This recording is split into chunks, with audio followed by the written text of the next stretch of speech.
আমি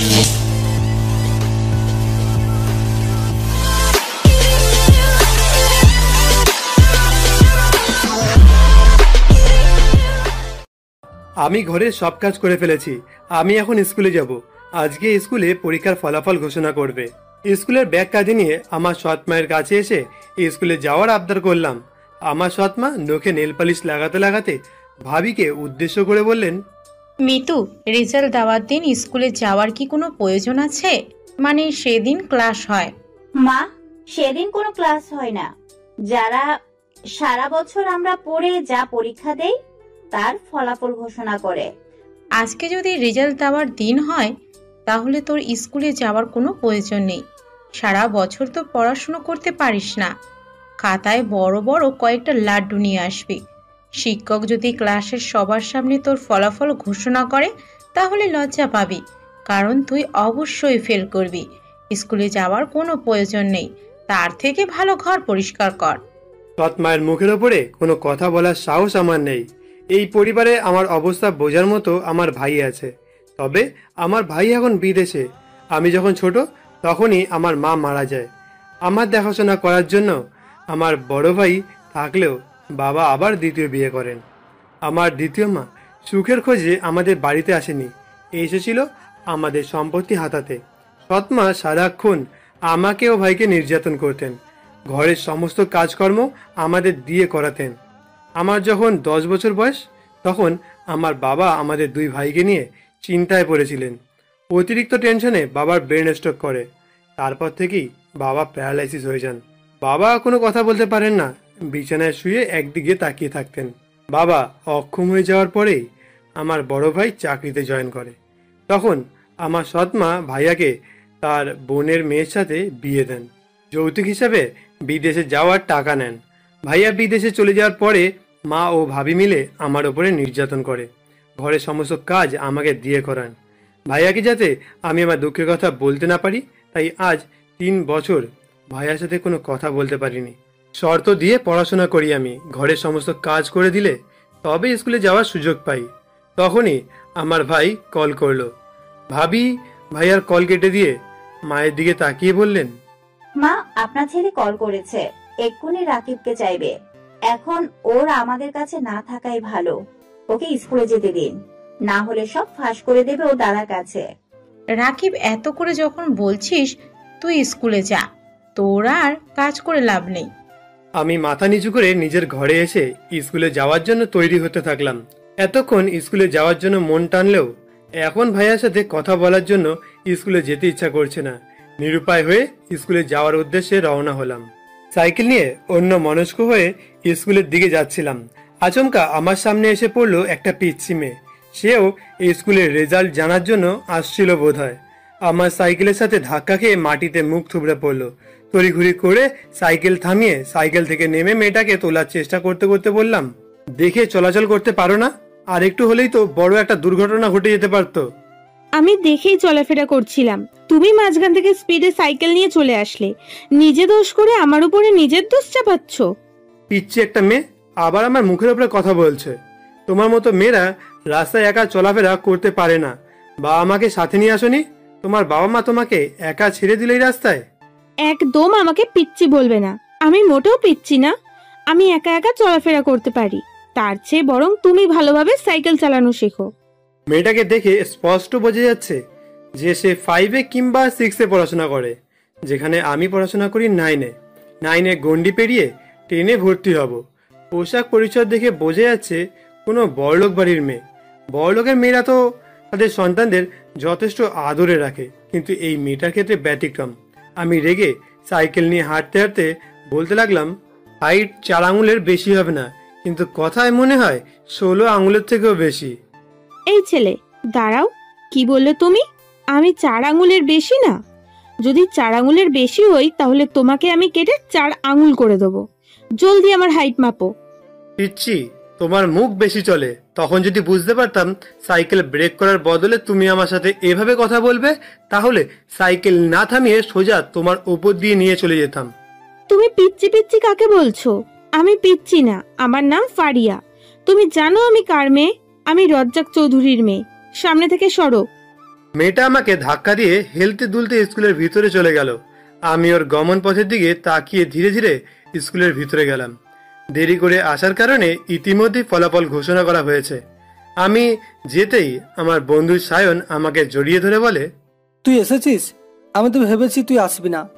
মা আসতে দিচ্ছিল না। আমার পরিবারের কথা তো তুই জানিস।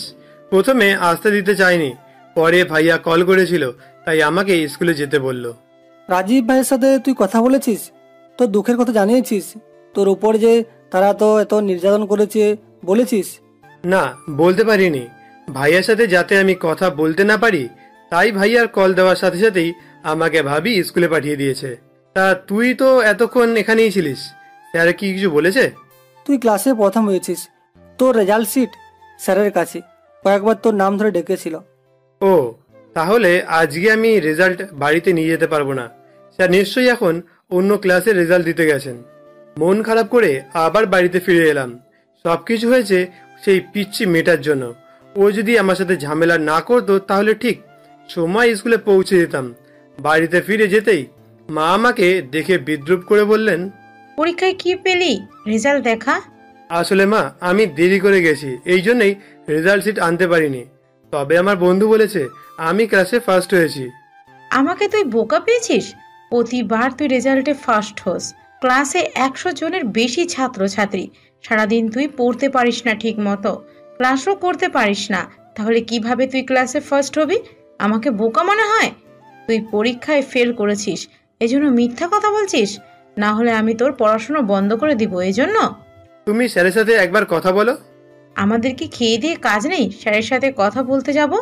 যা, ঘর পরিষ্কার করে নে।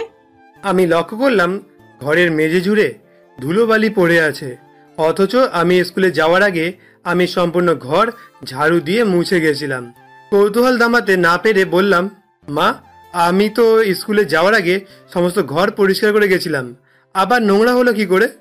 সবজিওয়ালা এসেছিল, সবজি রেখেছি, সবজির সাথে যে বালু ছিল সেগুলোই পড়েছে। তাড়াতাড়ি ঘর পরিষ্কার করে রান্না বসিয়ে দে। কথাটা বলে মা ঘরে চলে গেলেন।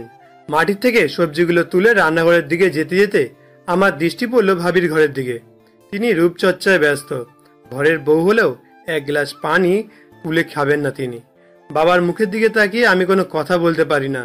যদি এই অন্যায়ের প্রতিবাদ করি তাহলে আমার বাবার ওষুধ সব বন্ধ করে দেবে। আকাশের দিকে তাকিয়ে দীর্ঘ নিঃশ্বাস ফেলে রান্না করতে ব্যস্ত হয়ে গেলাম। অন্যরা প্রতিদিন বিকেলে খেলতে গেলেও আমার ভাগ্যে খেলা জোটে না। আমি প্রতিদিন বিকেলে তেল দিয়ে বাবার হাত পা মাথা মালিশ করে দেই। বাবা নড়াচড়া করতে পারে না বলে রক্ত চলাচল বন্ধ হয়ে গেছে। দেহকে নরম রাখতে ডাক্তার প্রতিদিন 2 বার নিয়ম করে হাত পা মালিশ করে দিতে বলেছে, সকালে ও বিকেলে 2 বেলাতেই। আমি যত্ন করে বাবার হাত পা মালিশ করে দিচ্ছিলাম, তখনই খেয়াল করলাম বাবার জিভটা মুখ থেকে বাইরে চলে এসছে। পানির পিপাসা পেলে বাবা এমন করে। বাবার ঘর থেকে রান্নাঘরের থেকে পানি নিয়ে আসতে গেলে শুনতে পারলাম ড্রয়িং রুমে মা ভাবিকে উদ্দেশ্য করে বলছেন, রাজীবের সাথে তোর কথা হয়েছে? কবে দেশে ফিরবে কিছু জানিয়েছে? না মা, আজ বলিনি, কাল বলেছিল। আমি ওকে বারণ করে দিয়েছি, কম করে হলেও আরো 2 বছর ওকে বিদেশে থাকতে হবে। এই 2 বছরে রাকিবের 18 বছর হয়ে যাবে, তখন ওকে দিয়ে দলিলে সাইন করাতে হবে। মা, আপনি ডাক্তারের সাথে কথা বলতেন। বাবা যদি সুস্থ হয়ে যেত তাহলে বাবা একটা স্বাক্ষরেই চলতো। ওই বুড়োটা ঠিক হওয়ার সম্ভাবনা নেই, যতদিন বাঁচবে ওভাবেই। আমার চিন্তা অন্য জায়গায়। রাকিবকে আমরা জোর করে স্বাক্ষর করাতে পারবো, কিন্তু রাজীব বেঁকে বসলে? 10টা বছর ধরে 3 জনকে সহ্য করেছি শুধুমাত্র এই সম্পত্তির জন্য বিয়ে করে এই বাড়িতে এসেছি, অথচ এখন ওই সম্পত্তির কানা করেও নিজের নামে করতে পারলাম না। এই সম্পত্তির লোভ দেখিয়ে আপনি রাজীবের মতো অশিক্ষিত একটা ছেলের বউ করে আমাকে এই বাড়িতে নিয়ে এসেছেন। এই সম্পত্তি আমার চাই। এই সম্পত্তি একবার নিজের হাতের মুঠোয় করতে পারলে আমি আমার বয়ফ্রেন্ডকে নিয়ে পালিয়ে যাব। আমার ভাবি ভাইয়াকে ছেড়ে পরকীয়া লিপ্ত। মাঝরাতে ঘুম থেকে উঠলে ভাবির গলা শুনতে পাই, ফিস ফিস করে রাতে কারোর সাথে কথা বলে। মাঝে মাঝে মিথ্যা অজুহাত দেখিয়ে বাড়ি থেকে চলে যায়। আমার ভাই বিদেশে গেছে 3 বছরের বেশি, অথচ গত মাসে আমার ভাবি নিজের বাচ্চা অ্যাবর্শন করিয়েছে। বাবার কথা ভেবে আমি কোথাও যেতে পারি না। মনে পড়লো বাবার পিপাসা পেয়েছে, পানি নিয়ে বাবার কাছে গেলাম। চামচে করে আস্তে আস্তে পানি মুখে দিলাম। ঘুম থেকে উঠে ঘরের সমস্ত কাজ করে স্কুলের জন্য তৈরি হলাম। আজকে স্কুলে নতুন বই দেবে, তারপরে ক্লাস শুরু হবে। বই দেওয়ার কারণে আজকে স্কুলে একটু তাড়াতাড়ি যেতে হবে। সেই মোতাবেক আমি তাড়াতাড়ি করে ঘুম থেকে উঠে ঘরের সমস্ত কাজ করে স্কুলে যাওয়ার উদ্দেশ্যে নিজের সাইকেলের কাছে গেলাম। লক্ষ্য করলাম আমার সাইকেলের চাকা লিক হয়েছে। জায়গাটা বেশ কিছুক্ষণ পর্যবেক্ষণ করে অনুভব করতে পারলাম পিন দিয়ে কেউ ইচ্ছাকৃতভাবে আমার সাইকেলের চাকাটা লিক করেছে। সাইকেলটার বয়স 5 বছর। ভাইয়া উপার্জন করে এই সাইকেলটা আমাকে কিনে দিয়েছিল, যাতে পায়ে হেঁটে স্কুলে যেতে না হয়। বাড়ি থেকে আমাদের স্কুলের দূরত্ব অনেকটা। আমি শক্ত মোটা কাগজে আঠা লাগিয়ে লিক করা স্থানে লাগালাম। তারপরে স্কুলের উদ্দেশ্যে রওনা হলাম। যাত্রা পথে গতকালকে সেই পিচ্চি মেয়েটার সাথে দেখা হলো। দৌড়াতে দৌড়াতে স্কুলের দিকে যাচ্ছে, আমাকে দেখে ডাক দিল। শোনো, আমাকে একটু স্কুলে পৌঁছে দেবে প্লিজ? অনেক লেট হয়ে গেছে, দেরি করে গেলে বই দেবে না। প্লিজ একটু নিয়ে চলো। গতকালকে যখন তেজস্বী হয়ে কথা বলছিল, আজকে তার এক গুণ ভাবও নেই। মেয়েটাকে সাহায্য করার ইচ্ছে হলেও চাকার দিকে তাকিয়ে আমার ইচ্ছেটাকে বিসর্জন দিতে হলো। নত গলায় বললাম, সরি পিচ্ছি, আমার সাইকেল লিক হয়ে গেছে। আমাকে এখন স্কুলে যেতে হবে। তোমাকে সাইকেলে নিলে আমি স্কুলে যেতে পারবো না। তোমার কি মনে হয় আমি প্রচন্ড মোটা? তোমার ভারে সাইকেলের হাওয়া বের হচ্ছে না, কিন্তু আমি উঠলেই বের হয়ে যাবে। তুমি আমার বাবাকে চেনো না। তুমি যদি এখন তোমার সাইকেলে আমাকে না তোলো, তাহলে বাবাকে বলে তোমার সাইকেলটা আমি ভেঙে গুড়িয়ে দেবো। তুমি চাইলে তোমার বাবাকে বলে আমার সাইকেলটা ভেঙে গুড়িয়ে দিতে পারো, কিন্তু এই অবস্থায় আমার সাইকেলে আমি তোমাকে নিতে পারবো না। রাস্তার ওপাশে গ্যারেজ দেখতে পাচ্ছি। আমাকে যদি তোমার সাইকেলে নেওয়ার ইচ্ছে থাকতো, তাহলে হাওয়া ভরে আমাকে নিয়ে যেতে পারতে।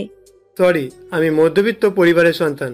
এই মুহূর্তে হাওয়া দেওয়ার মতো কোনো টাকা আমার কাছে নেই। তাহলে চলো আমি তোমাকে হাওয়া ভরে দিই। বাড়ি থেকে স্কুলে যাওয়ার জন্য বাবা আমাকে প্রতিদিন টাকা দেয়। আজকে গাড়ি পাচ্ছিলাম না, তাই গাড়ি ভাড়া বাবদ এই টাকা দিয়ে তোমার সাইকেলের হাওয়া ভরে দেব। না, তোমার টাকা আমি নিতে পারবো না। আমি বারণ করলাম, কিন্তু ফারিয়া আমার কোনো কথা শুনলো না। আমাকে সহ ঠেলতে ঠেলতে গ্যারেজের দিকে নিয়ে গেল। মেয়েটা পিচ্ছি হলেও ওর শরীরে শক্তি আছে প্রবল। নিজের টাকা দিয়ে আমার সাইকেলে হাওয়া দিল। তারপরে আমরা দুজনে একত্রে স্কুলের দিকে রওনা হলাম। রাস্তাটা উঁচু নিচু হওয়ার কারণে ফারিয়া আমাকে ধরে বসেছে। প্রথমবার কোনো নারীর স্পর্শ আমার দেহে লাগলো। আমার সব বন্ধুদের গার্লফ্রেন্ড থাকলেও আমার কোনো গার্লফ্রেন্ড নেই। আমার বাহ্যিক অবস্থা দেখে কোনো মেয়ে গার্লফ্রেন্ড হতে রাজি হয় না। এভাবেই কেটে গেল বেশ কয়েকটা দিন। বাড়ি থেকে স্কুলে যাওয়ার পথে দাঁড়িয়ে থাকতো ফারিয়া। ওকে সাইকেলে নিয়ে আমি স্কুলে যেতাম। হঠাৎ একদিন মাঠে বন্ধুদের সাথে আড্ডা দিচ্ছিলাম আমি। একগুচ্ছ লাল গোলাপ নিয়ে ফারিয়া সেখানে গিয়ে সকলের সামনে আমাকে প্রপোজ করলো। I love you Rakib, love you so much. আমি ধীরে ধীরে তোমাকে ভালোবেসে ফেলেছি। বয়স কত তোমার? দেখে তো মনে হয় 3-4-এ পড়ো। ভালোবাসা তুমি কি বোঝো? আমি মোটেও 3-4-এ পড়ি না, আমি 7-এ পড়ি এখন। এতদিন তোমার সাথে একসাথে চলার ফলে আমি তোমার প্রতি ভালোবাসা অনুভব করছি। আমার বয়ফ্রেন্ড নেই, তুমি কি আমার বয়ফ্রেন্ড হবে? আমারও কোনো গার্লফ্রেন্ড নেই। কোনো মেয়ে আমার সাথে মিশতে চায় না। অন্যদের মতো আমি তোমার সাথে সময় কাটাতে পারবো না। এই কদিনে আমি আমার ফ্যামিলির সম্পর্কে তোমাকে সব বলেছি। তোমার হাত ধরে ঘন্টার পর ঘন্টা রাস্তায় কাটাতে পারবো না। তোমাকে দামি উপহারও দিতে পারবো না। তোমার সাথে কথা বলার মতো ফোন আমার কাছে নেই। তাহলে কিসের ভিত্তিতে তুমি আমাকে বয়ফ্রেন্ড বানাবে? আমি তোমার জন্য একটা ফোন নিয়ে এসেছি। আপাতত তুমি আমার সাথে এই ফোন দিয়ে কথা বলো, বাকি রইল তোমার সাথে হাত ধরে ঘোরা বা দামি দামি গিফটের কথা। আমার ফ্যামিলি যদি জানতে পারে আমি কোনো ছেলের সাথে হাত ধরে ঘুরেছি, তাহলে সেখানেই আমাকে দুটুকরো করে ফেলবে। আমি তোমার ফোন নিতে পারবো না। এমন করছো কেন তুমি আমার সাথে? পড়াশোনা করে বড় হয়ে তুমি আমার এই ঋণ শোধ করে দিও, তাহলেই হবে। ফারিয়ার এমন কথায় সায়ন আমার কাঁধে চাপড় মেরে বলে, এমন গার্লফ্রেন্ড পাওয়া ভাগ্যের ব্যাপার। আজকালকার গার্লফ্রেন্ড গিফট ছাড়া কিছু বোঝে না। তুই রাজি হয়ে যা। আমি ফারিয়ার হাত থেকে গোলাপের গুচ্ছটা নিয়ে ওর ডাকে সাড়া দিলাম। I love you too. আজকে থেকে আমি তোমার বয়ফ্রেন্ড হলাম। গ্রহণ করলাম ফারিয়ার দেওয়া মুঠোফোন। তবে যথেষ্ট সাবধানে রাখতে হবে। আমার ফ্যামিলি জানলে কুল কালাম কাণ্ড করবে। পড়াশোনা ও আমাদের ভালোবাসা দিন দিন গভীর হচ্ছে, কিন্তু হঠাৎ একদিন অঘটন ঘটল। ফারিয়া স্কুলের ড্রেস ধুয়ে ছাদে শুকাতে দিয়েছে। সন্ধ্যা হয়ে যাওয়ার কারণে ছাদ থেকে স্কুলের ড্রেস নিয়ে আসতে গেল। হঠাৎ ফারিয়া লক্ষ্য করে ছাদে লাগানো গাঁদা ফুলের গাছে ফুল ফুটেছে। খয়েরি রঙের গাছটা ঝুঁকে পড়েছে। আগ্রহ নিয়ে ফারিয়া গাছের কাছে গিয়ে একটা গাঁদা ফুল ছিঁড়ে নিজের কানে গুঁজে দিল। হঠাৎ লক্ষ্য করে একটা গুলির শব্দ।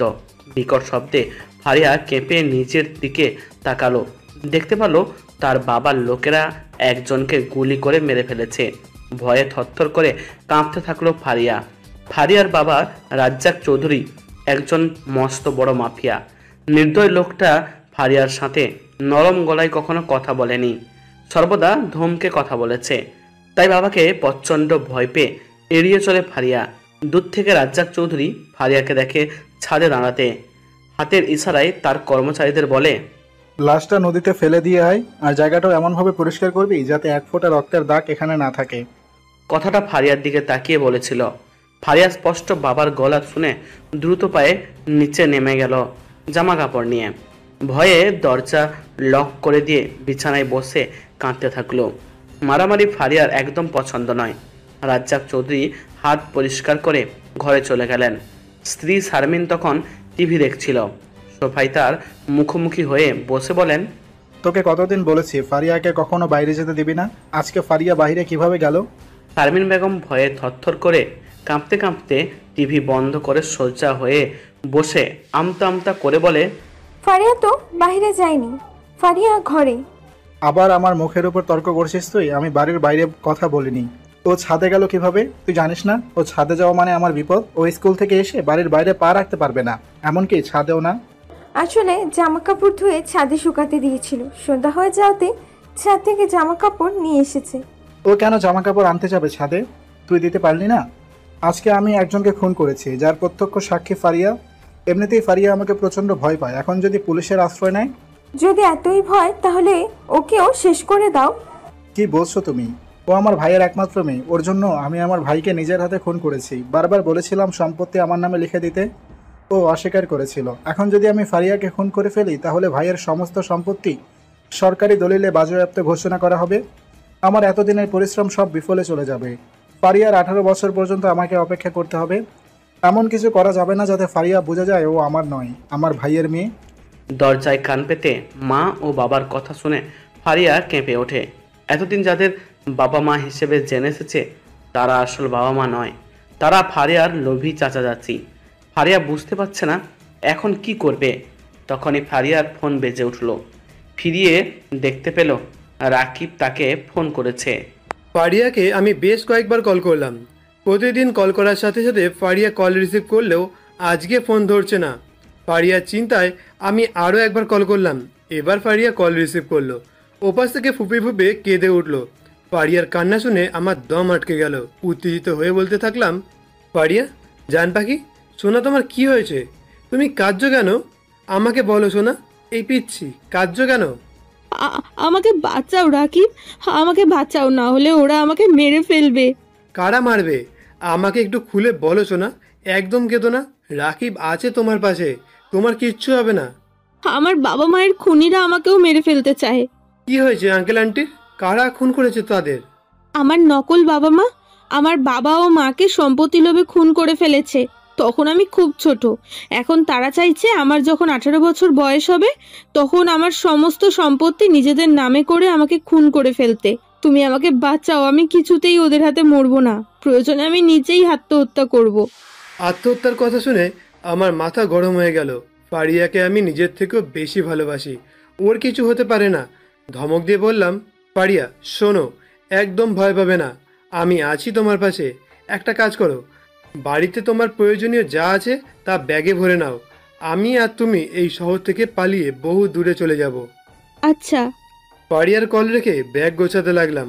আমিও গেলাম বাবার ঘরে। বাবার মাথার কাছে বসে মাথায় হাত বুলিয়ে দিয়ে ক্ষমা চাইলাম। আমাকে ক্ষমা করো বাবা, ভালোবাসার তাগিদে তোমাকে ছেড়ে দূরে চলে যেতে হচ্ছে। আমি আর এই জীবন মেনে নিতে পারছি না, কারোর দাসত্ব হয়ে থাকতে চাই না। দোয়া করো ফারিয়াকে নিয়ে আমি যাতে সুখী হই। তোমাকে দেখার জন্য মা ভাবি ভাইয়া আছে, কিন্তু ফারিয়াকে দেখার জন্য আমি ছাড়া কেউ নেই। লক্ষ্য করলাম বাবার চোখ থেকে পানি পড়ছে। বাবার চোখের পানি মুছিয়ে পা ধরে সালাম করলাম। তারপরে ঘরে বসে ব্যাগপত্র গুছিয়ে অপেক্ষা করতে থাকলাম ফারিয়ার কলের। ফারিয়ার মেসেজ আসতেই লুকিয়ে বাড়ি থেকে বের হয়ে গেলাম। মেসেজে লেখা আছে, বাবাও তার গুন্ডারা আমার পিছু নিয়েছে, তুমি তাড়াতাড়ি বটতলায় চলে আসো। আমি বটতলায় এসে দাঁড়াতেই বিপরীত পাশ থেকে ফারিয়া দৌড়াতে দৌড়তে এগিয়ে এলো। ওর পিছনে একদল গুন্ডা দৌড়ে আসে। কাছাকাছি আসতেই আমি ফারিয়ার হাত ধরে দৌড়তে শুরু করলাম। হাঁপাতে হাঁপাতে বললাম, ওরা জানলো কিভাবে তুমি বাড়ি থেকে পালিয়ে আসছো? আর বলো না, আমি যখন দোতলা থেকে ব্যাগপত্র নিচে ফেলে শাড়ি রেলিংয়ে বেঁধে নিচে নেমে এলাম, তখন গার্ডরা ভুলবশত আমার বারান্দায় টর্চ ফেললো। তারপরেই দল বেঁধে সবাই আমার পেছনে ছুটতে শুরু করলো। এখন আমরা কোথায় যাব কিছু ভেবেছো? না, আগে এদের থেকে বাঁচতে হবে, তারপরে ভাববো কিভাবে কোথায় যাব।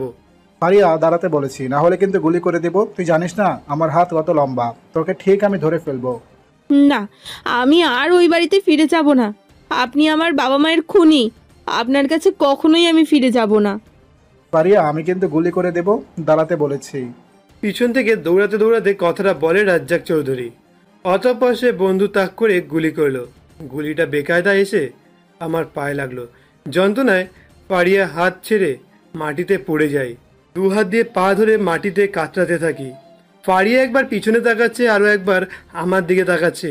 উত্তেজিত হয়ে বলে, রাকিব প্লিজ ওঠো, আমি জানি বাবা তোমাকে গুলি করেছে, এখন তোমার পক্ষে ওটা সম্ভব নয়, কিন্তু তুমি আমার জন্য ওঠো। বাবা যদি এখানে চলে আসে তাহলে আমাকে খুন করে ফেলবে। হ্যাঁ ফারিয়া, আমি আর পারছি না, পায়ে খুব যন্ত্রণা করছে। ফারিয়ার মুখের দিকে তাকিয়ে যন্ত্রণা নিয়ে ধীরে ধীরে উঠে দাঁড়ালাম। আমি সর্বশক্তি দিয়ে দৌড়াতে দৌড়াতে চলে এলাম মেন রাস্তায়। সেখানে ট্রাফিক পুলিশ কাজ করছিল। আমাকে দেখা মাত্রই এগিয়ে এসে বললেন, দৌড়ে কোথায় যাচ্ছিস তোরা দুজন? তোদের সাথে বড় বড় 3টা ব্যাগ কোথা থেকে চুরি করেছিস? এগুলো আমাদের, আমরা বাড়ি থেকে পালিয়ে এসেছি। ট্রাফিক পুলিশ দেখতে পারলো আমার পা থেকে অযোধ্যারায় রক্ত গড়িয়ে পড়ছে এবং আমি ঠিক করে হাঁটতে পারছি না। কেবল ফারিয়ার কাঁধে ভর দিয়ে দাঁড়িয়ে আছি। ট্রাফিক পুলিশ চিন্তিত হয়ে বললেন, তাহলে তোর পা থেকে রক্ত পড়ছে কেন? চুরি করতে গিয়ে ধরা পড়েছিস তাই লোকেরা তোর পায়ে গুলি করেছে? না স্যার, ফারিয়ার বাবা আমার পায়ে গুলি করেছেন। উনি আমাকে পেলে খুন করে ফেলবেন। আপনি দয়া করে আমাদের বাঁচান। অতঃপরে সমস্ত ঘটনা আমি পুলিশকে খুলে বললাম। তিনিও ভয় পেয়ে যান। তখন রেল লাইন দিয়ে ঢাকার উদ্দেশ্যে ট্রেন ছাড়া হয়েছিল। পুলিশ কিছুক্ষণ ভেবে আমাকে উদ্দেশ্য করে বললেন, তোমার বাবা হচ্ছে একজন নামকরা মাফিয়া, সবাই তাকে ভয় পায়। তোমার বাবা যদি একবার এসে আমাদের কাছে অভিযোগ করে তাহলে তোমাদের দুজনকে খুঁজে বের করা আমাদের দায়িত্ব। অন্যদিকে তোমার বাবা মাকে যে রাজ্জাক চৌধুরী খুন করেছে তার কোনো প্রমাণ আমাদের কাছে নেই, তাই কোনো ব্যবস্থা নিতে পারবো না। তোমাদের একটা ভালো বুদ্ধি দিচ্ছি, ঢাকার উদ্দেশ্যে ট্রেন ছেড়ে দিচ্ছে, এরপর আর কোনো ট্রেন আসবে না কাল সকাল ছাড়া। তোমরা দুজনে এই ট্রেনে করে ঢাকার উদ্দেশ্যে চলে যাও। তোমরা যদি বাসে বা অন্য কোনো গাড়িতে যাও সেটা থামানোর ক্ষমতা রাজ্জাক চৌধুরীর আছে, কিন্তু ট্রেনে থামানোর অধিকার নেই। ঠিক আছে। তারপরে আমি ফারিয়ার হাত ধরে ট্রেনের উদ্দেশ্যে প্ল্যাটফর্মের দিকে রওনা হলাম। পিছনে পিছনে এগিয়ে এলো একদল গুন্ডা। দৌড়াতে দৌড়াতে যখন আমরা প্ল্যাটফর্মে এসে উপস্থিত হলাম ততক্ষণে ট্রেন স্টেশন থেকে যাত্রা শুরু করেছে ঢাকার উদ্দেশ্যে। অনেকটা এগিয়ে চলেছি ইতিমধ্যেই। আমরা দুজনে দৌড়াতে দৌড়াতে ট্রেনের কাছাকাছি চলে গেলাম। ফারিয়া সবার প্রথমে উঠতেই আমি ব্যাগ দুটো ওর হাতে দিলাম। ততক্ষণে ট্রেন সম্পূর্ণ গতিতে এগিয়ে চলেছে। গুলিপ্রাপ্ত পা নিয়ে আমি আর এগোতে পারছি না। কিছুক্ষণ চেষ্টা করার পরে আমি পা নিয়ে লুটিয়ে পড়লাম প্ল্যাটফর্মের ভিতরে। ততক্ষণে তারা এসে উপস্থিত হয়েছে আমার এখানে। ট্রেনের ভিতর থেকে কাঁদতে কাঁদতে ফারিয়া বলে চলেছে, রাকিব এদিকে আসো, একটু চেষ্টা করো, না হলে আমি ট্রেন থেকে নেমে যাব। না ফারিয়া, তুমি নামবে না, আমি দেখছি। আমি আবার নিজের সর্বশক্তি প্রয়োগ করে দৌড়াতে লাগলাম। তবে ফারিয়া যে বগিতে উঠেছে আমি উঠতে পারলাম না। সবার শেষ বগিতে উঠে ফারিয়াকে হাত নেড়ে আশ্বস্ত করলাম। ট্রেনের এক কামরা থেকে অন্য কামরায় সহজেই চলে যাওয়া যায়, তাই ফারিয়া আমার কাছে চলে এলো। আমাকে জড়িয়ে ধরে কাঁদতে কাঁদতে বলে, আমার জন্য তোমার এই অবস্থা হয়েছে রাকিব, আমাকে তুমি ক্ষমা করে দাও। কেঁদো না ফারিয়া, তোমার জন্য আমার কিচ্ছু হয়নি, আমার কিছু হবেও না। এমন সময় সেখান থেকে এক দম্পতি যাচ্ছিল। আমাদেরকে দেখে থেমে গিয়ে মেয়েটি বলে, তোমরা কারা? এভাবে বসে আছো কেন? আসলে আমরা বাড়ি থেকে পালিয়ে এসেছি, আমাদের কাছে ট্রেনের টিকিট নেই, আমরা এখন কি করব বুঝতে পারছি না। তোমরা চাইলে আজ রাতে আমার সাথে থাকতে পারো, আমিও তোমাদের মতন বাড়ি থেকে পালিয়ে এসেছি। আমরা একটা কেবিন ভাড়া করেছি, তোমরা চাইলে সেই কেবিনে আমাদের সাথে রাত কাটাতে পারো। তারপরে আমি ফারিয়ার হাত ধরে ওদের কেবিনে চলে গেলাম। ছেলেটি ঢাকার কোনো এক থানার এসআই। আমাকে দেখে একটা ছুরি গরম করে সেই ছুরিটা দিয়ে আমার পায়ের মধ্যে থেকে গুলিটাকে বের করলো। প্রচণ্ড ব্যথায় আমার মাথা চেপে সেখানে বসে আছি। ফারিয়া আমার হাত ধরে সান্ত্বনা দিয়ে বলল, কিচ্ছু হবে না তোমার, একটু সহ্য করে নাও। রাতে ওদের কেবিনে থাকার পাশাপাশি খাবার ভাগাভাগি করে খেয়ে নিলাম। তারপরের দিন ঢাকার কমলাপুর স্টেশনে এসে ট্রেন থামলে ওদেরকে বিদায় দিয়ে আমরা নিজেদের নতুন ভবিষ্যতের জন্য রওনা হলাম। আমরা চলে গেলাম গাজীপুরের দিকে। সবার প্রথমে আমাদের থাকার জন্য একটা ঘর ভাড়া নিতে হবে। গাজীপুর এলাকায় চক্কর দিতেই আমরা একটা বাড়ির ভিতরে টুলেট দেখতে পেলাম। ভিতরে ঢুকে বাড়িওয়ালা সন্ধান করলাম। বাড়িওয়ালাকে জিজ্ঞাসা করলাম, বাইরে দেখলাম ঘর ভাড়া দেওয়া হবে, আপনাদের কোনো রুম ভাড়া দেওয়া হবে? আপনারা কি বিবাহিত? অবিবাহিতদের ভাড়া দেওয়া হবে না। আপনাকে দেখে প্রাপ্তবয়স্ক লাগলেও মেয়েটি নিতান্ত একটা বাচ্চা। এত অল্প বয়সে কারোর বিয়ে হওয়ার সম্ভাবনা নয়। আপনারা যদি বিবাহিত হন তাহলে আপনাদেরকে নিকাহনামা দেখাতে হবে, তারপর আপনাদেরকে ঘর ভাড়া দেব। আসলে আমরা এখনো বিয়ে করিনি। ওর বয়স কম, 18 বছরের আগে বাংলাদেশের আইনে বিয়ে নেই। এখন আমরা একটা ঘর ভাড়া নিয়ে থাকতে চাই, কিছুদিন পরে বিয়ে করব। কাজীকে মোটা টাকার লোভ দেখালেই তারা আইন বানিয়ে দেয়। যদি আপনারা বিয়ে করতেন তাহলে আমি আপনাদের দেখাতে পারতাম। যেহেতু আপনারা অবিবাহিত এবং একসাথে থাকার মানে আপনারা লিভ ইন সম্পর্কে আবদ্ধ, তাই আমার পক্ষে সম্ভব নয়। ওকে। ফারিয়ার হাত ধরে সেই বাড়ি থেকে বেরিয়ে এলাম। তারপরে আরও বেশ কয়েকটা বাড়ি দেখলাম। সেখানেও তাদের শর্ত অবশ্যই বিবাহিত হতে হবে। তাই বাধ্য হয়ে সিদ্ধান্ত নিলাম কাজীর অফিসে গিয়ে বিয়ে করে নেই। লোকেদের কাছ থেকে সন্ধান নিয়ে দুজনেই কাজীর অফিসে গেলাম। সেখানে আরও কয়েক জোড়া কাপেল দেখতে পেলাম। সবাই বাড়ি থেকে পালিয়ে এসেছে। আমি কাজীর সাথে দেখা করে বিয়ের কথা বলতেই তিনি জানালেন, মেয়ের বয়স কম, 12-13 হবে। এত অল্প বয়সে বিয়ে করালে বাল্য বিবাহ হবে। আপনি একটু ম্যানেজ করে নিন। আচ্ছা, তবে 10,000 লাগবে। এত টাকা একটু কম হলে হয় না? না, সম্ভব নয়। যদি 10,000 টাকা দেন তাহলে আমি বিয়ে করাবো। আর হ্যাঁ, অবশ্য সাক্ষী লাগবে 2জন। সাক্ষী ছাড়া বিয়ে সম্ভব নয়। এমনিতেই আমার কাছে 5,000 টাকার বেশি নেই। তার উপরে ঢাকা শহরে আমি নতুন, পরিচিত কেউ নেই। এই মুহূর্তে টাকার ব্যবস্থা করতে পারলেও সাক্ষী পাবো কোথায়? হঠাৎ আমার চোখ আটকে গেল একজোড়া দম্পতির দিকে, যাদের সাথে গত রাত পার করে এসেছি। আমাকে দেখে ওরা দুজনেই এগিয়ে এসেছে। আমি বললাম, তোমরা এখানে কেন? বিয়ে করতে এসেছি। এতক্ষণে জানাজানি হয়ে গেছে, আমি পালিয়ে এসেছি। বাবা যাতে আমাদেরকে নিয়ে যেতে না পারে, তাই বিয়েটা করে রাখা ভালো। সমস্যা হচ্ছে কোনো সাক্ষী নেই। আসলে পুলিশ ডিপার্টমেন্টে আমি আমার বিয়ের কথাটা গোপন রাখতে চাই, না হলে ওদের কাউকে সাক্ষী হিসেবে রাখতাম। কিন্তু তোমরা এখানে কেন? একটা বাড়ি ভাড়া নিতে চেয়েছিলাম, কিন্তু বাড়িওয়ালা অবিবাহিত দম্পতিদের বাড়ি ভাড়া দিতে চাইছে না। তাই বাধ্য হয়ে বিয়ে করতে এসেছি। এখানে এসেও লাভ হচ্ছে না। প্রথমত, ফারিয়ার বিয়ের বয়স হয়নি। দ্বিতীয়ত, বিয়ের জন্য কোনো সাক্ষী নেই। আমরা কিন্তু একটা কাজ করতে পারি। আমাদের বিয়েতে তোমরা সাক্ষী হয়ে যাও, আর তোমাদের বিয়েতে আমরা সাক্ষী। ভালো বুদ্ধি দিয়েছো, কিন্তু কাজী সাহেব আমাদের কাছ থেকে মেয়ের বয়স কম, তাই 10,000 টাকা ফাইন চেয়েছে। আমি পুলিশ অফিসার, আমি দেখছি। তারপরে আমরা ওদের বিয়ের সাক্ষী হিসেবে সই করলাম। ওরাও হলো আমাদের বিয়ের সাক্ষী। যেহেতু আমরা বিবাহ বন্ধনে আবদ্ধ হয়েছি, তাই বিয়ের একটা কাগজ পেলাম। তবে আমাদের বিয়ের মূল রেজিস্ট্রেশন বের হতে 3 মাস সময় লাগবে। বিয়ের পর ফারিয়াকে নিয়ে বাড়ি ভাড়ার উদ্দেশ্যে যাচ্ছিলাম, তখন হঠাৎ করেই পিছন থেকে একটা গাড়ি এসে আমাদের সামনে থামলো। ফারিয়ার হাত থেকে লাগেজ ব্যাগটা গাড়িতে তুলে নিয়ে চলে গেল। ঘটনাটা এত দ্রুত ঘটল যে আমরা বুঝে উঠতেই পারলাম না। যখন বুঝে উঠতে পারলাম তখন গাড়ির পিছনে দৌড়াতে শুরু করলাম, কিন্তু দৌড়ে আর কি করব? গাড়ি কি ধরা সম্ভব? সেই ব্যাগের ভিতরে ছিল ফারিয়ার সমস্ত জামা কাপড় সহ টাকা পয়সা ও কিছু গহনা। আমি ভাগ্যের দোষ দিয়ে বললাম, মন খারাপ করো না ফারিয়া, এগুলো আমাদের ভাগ্যে ছিল না। আমরা শূন্য থেকে আবার শুরু করব। আমার খুব ক্ষুধা লেগেছে, এখন কিছু খেতে না পারলে আমি মরেই যাব। দোকান থেকে কিছু নিয়ে নেই, বাড়িতে গিয়ে রান্না করে খাবো। তারপরে মুদির দোকান থেকে প্রয়োজনীয় সামান্য কিছু জিনিসপত্র নিলাম। দোকান থেকে কিছু হাঁড়ি বাসন কোসন কিনলাম। যেহেতু আমাদের বিবাহ অস্থায়ী একটা কাগজ পেয়েছি, তাই খুব সহজেই বাড়ি ভাড়া পেয়ে গেলাম। যেহেতু আমার পায়ে গুলি লেগেছে, তাই সারাদিন সেই ব্যথা পা নিয়ে আমি হাঁটছিলাম। তাই রাতে আমার ভীষণ জ্বর এলো। জ্বরের কারণে আমি মাথা তুলে বসতে পারছিলাম না পর্যন্ত। অন্যদিকে পারিয়া কখনো রান্না বান্না করেনি, তাই রাঁধতে পারে না। এই অবস্থায় শত ব্যথা নিয়ে আমি উঠে বসলাম। চাল ধুয়ে সিদ্ধ দেওয়ার পাশাপাশি কয়েকটা আলু দিয়ে দিলাম। আলু ভর্তা ও ভাত দিয়ে আজকের রাতটা শেষ করলাম। পারিয়ার সমস্ত টাকা পয়সা ছিল লাগেজ ব্যাগের ভিতরে। তার উপরেও সমস্ত জামা কাপড় ছিনতাই হয়ে যাওয়ার কারণে পারিয়া দুদিন ধরেই একটা জামা কাপড় পরেই আছে। আমার কাছে যা টাকা ছিল তার অনেকটাই বিয়ের সময় কাজী সাহেবকে দিয়েছি। এখন আমার কাছে কোনো টাকা নেই। আমি কখনো কাজ করিনি, তাই কাজ সম্পর্কে আমার কোনো অভিজ্ঞতাই নেই। মাথায় হাত দিয়ে সকালবেলা ভাবছিলাম কিভাবে এই সমস্যা থেকে পরিত্রাণ পাবো। এমন সময় সেখানে এসে উপস্থিত হয় বাড়িওয়ালা। দরজায় টোকা দিতে পারিয়া দরজাটা খুলে দিল। অতঃপরে বাড়িওয়ালা জিজ্ঞাসা করলো, তোমার স্বামী কোথায়? ওর সাথে আমার কিছু দরকারি কথা আছে, ওকে ডেকে দাও। ওর পায়ে একটু সমস্যা হয়েছে, দাঁড়াতে পারছে না, আপনি ভিতরে আসেন।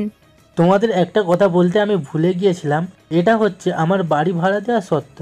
প্রতিটা বাড়িওয়ালা বাড়ি ভাড়া নেওয়ার আগে ভাড়াটেদের থেকে 1 মাসের অ্যাডভান্স নেয়। এখন তোমাদের আমাকে কিছু অ্যাডভান্স দিতে হবে। যে মাসে তোমরা চলে যাবে সে মাসে দিতে হবে না। আসলে চাচা, আমাদের কাছে এখন তেমন কোনো টাকা নেই। আমি কয়েকদিন পরে দেওয়ার চেষ্টা করব। সেটা সম্ভব নয়। তুমি সম্পূর্ণ টাকা দিতে না পারলেও কিছু টাকা দাও, ধীরে ধীরে প্রতিশোধ করে দিও। আমি কাতর দৃষ্টিতে ফারিয়ার দিকে তাকালাম। ফারিয়া তার পার্স ব্যাগ থেকে কিছু টাকা বার করে বাড়িওয়ালার দিকে এগিয়ে দিয়ে বলে, আমার কাছে 3000 টাকার মতো আছে, আপনি আপাতত এটা রাখুন।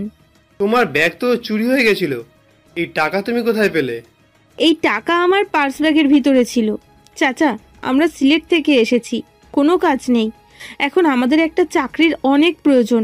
আপনি এই এলাকার নাগরিক, ওনাকে একটা চাকরির ব্যবস্থা করে দিতে পারেন? তাহলে আমাদেরও সুবিধা হতো আর আপনার ভাড়াও পরিশোধ হয়ে যেত।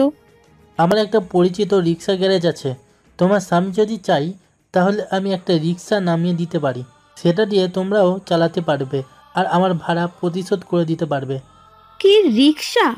আমার কোনো সমস্যা নেই চাচা, আপনি তাহলে আমাকে সেখানে নিয়ে চলুন। আজকে থেকেই আমি পরিচিত হয়ে আসি আর কাল থেকে শুরু করে দিই। ঠিক আছে। তারপরে বাড়িওয়ালার সাথে আমি রিক্সাতে গ্যারেজে গেলাম। প্রথম দিন সারাদিন পরিশ্রম করে আমি 500 টাকা উপার্জন করতে পারলাম। সেখানে মালিককে 200 টাকা দিতে হয়, আর 200 টাকা দিয়ে আমি ফারিয়ার জন্য ভালো একটা জামা কিনলাম, আর 100 টাকা দিয়ে আজকের জন্য বাজার।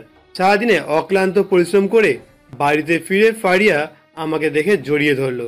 এই বাড়িতে আপন বলতে আমি ছাড়া ফারিয়ার কেউ নেই। আমি ওর মাথায় হাত বুলিয়ে দিয়ে সান্ত্বনা দিলাম। ভয় পেয়েছো? আমি এখন চলে এসেছি, তোমার আর কোনো কষ্ট নেই। তারপরে ফারিয়াকে ছেড়ে বিছানায় বসলাম।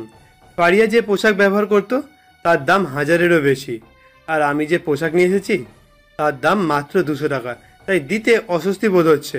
অস্বস্তি নিয়ে ফারিয়ার দিকে এগিয়ে দিয়ে বললাম, ফারিয়া, আমি জানি বাবা মা বেঁচে না থাকলেও নকল বাবা মা কখনো তোমার অযত্ন করেনি।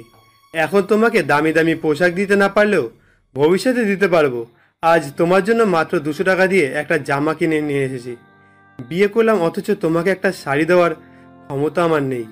এভাবে কেন বলছো? তুমি আমার জন্য এটা এনেছো, এতেই আমি খুব খুশি। দাও, আমি পাল্টে আসছি। তারপরে পোশাক নিয়ে ফারিয়া ওয়াশরুমে চলে গেল।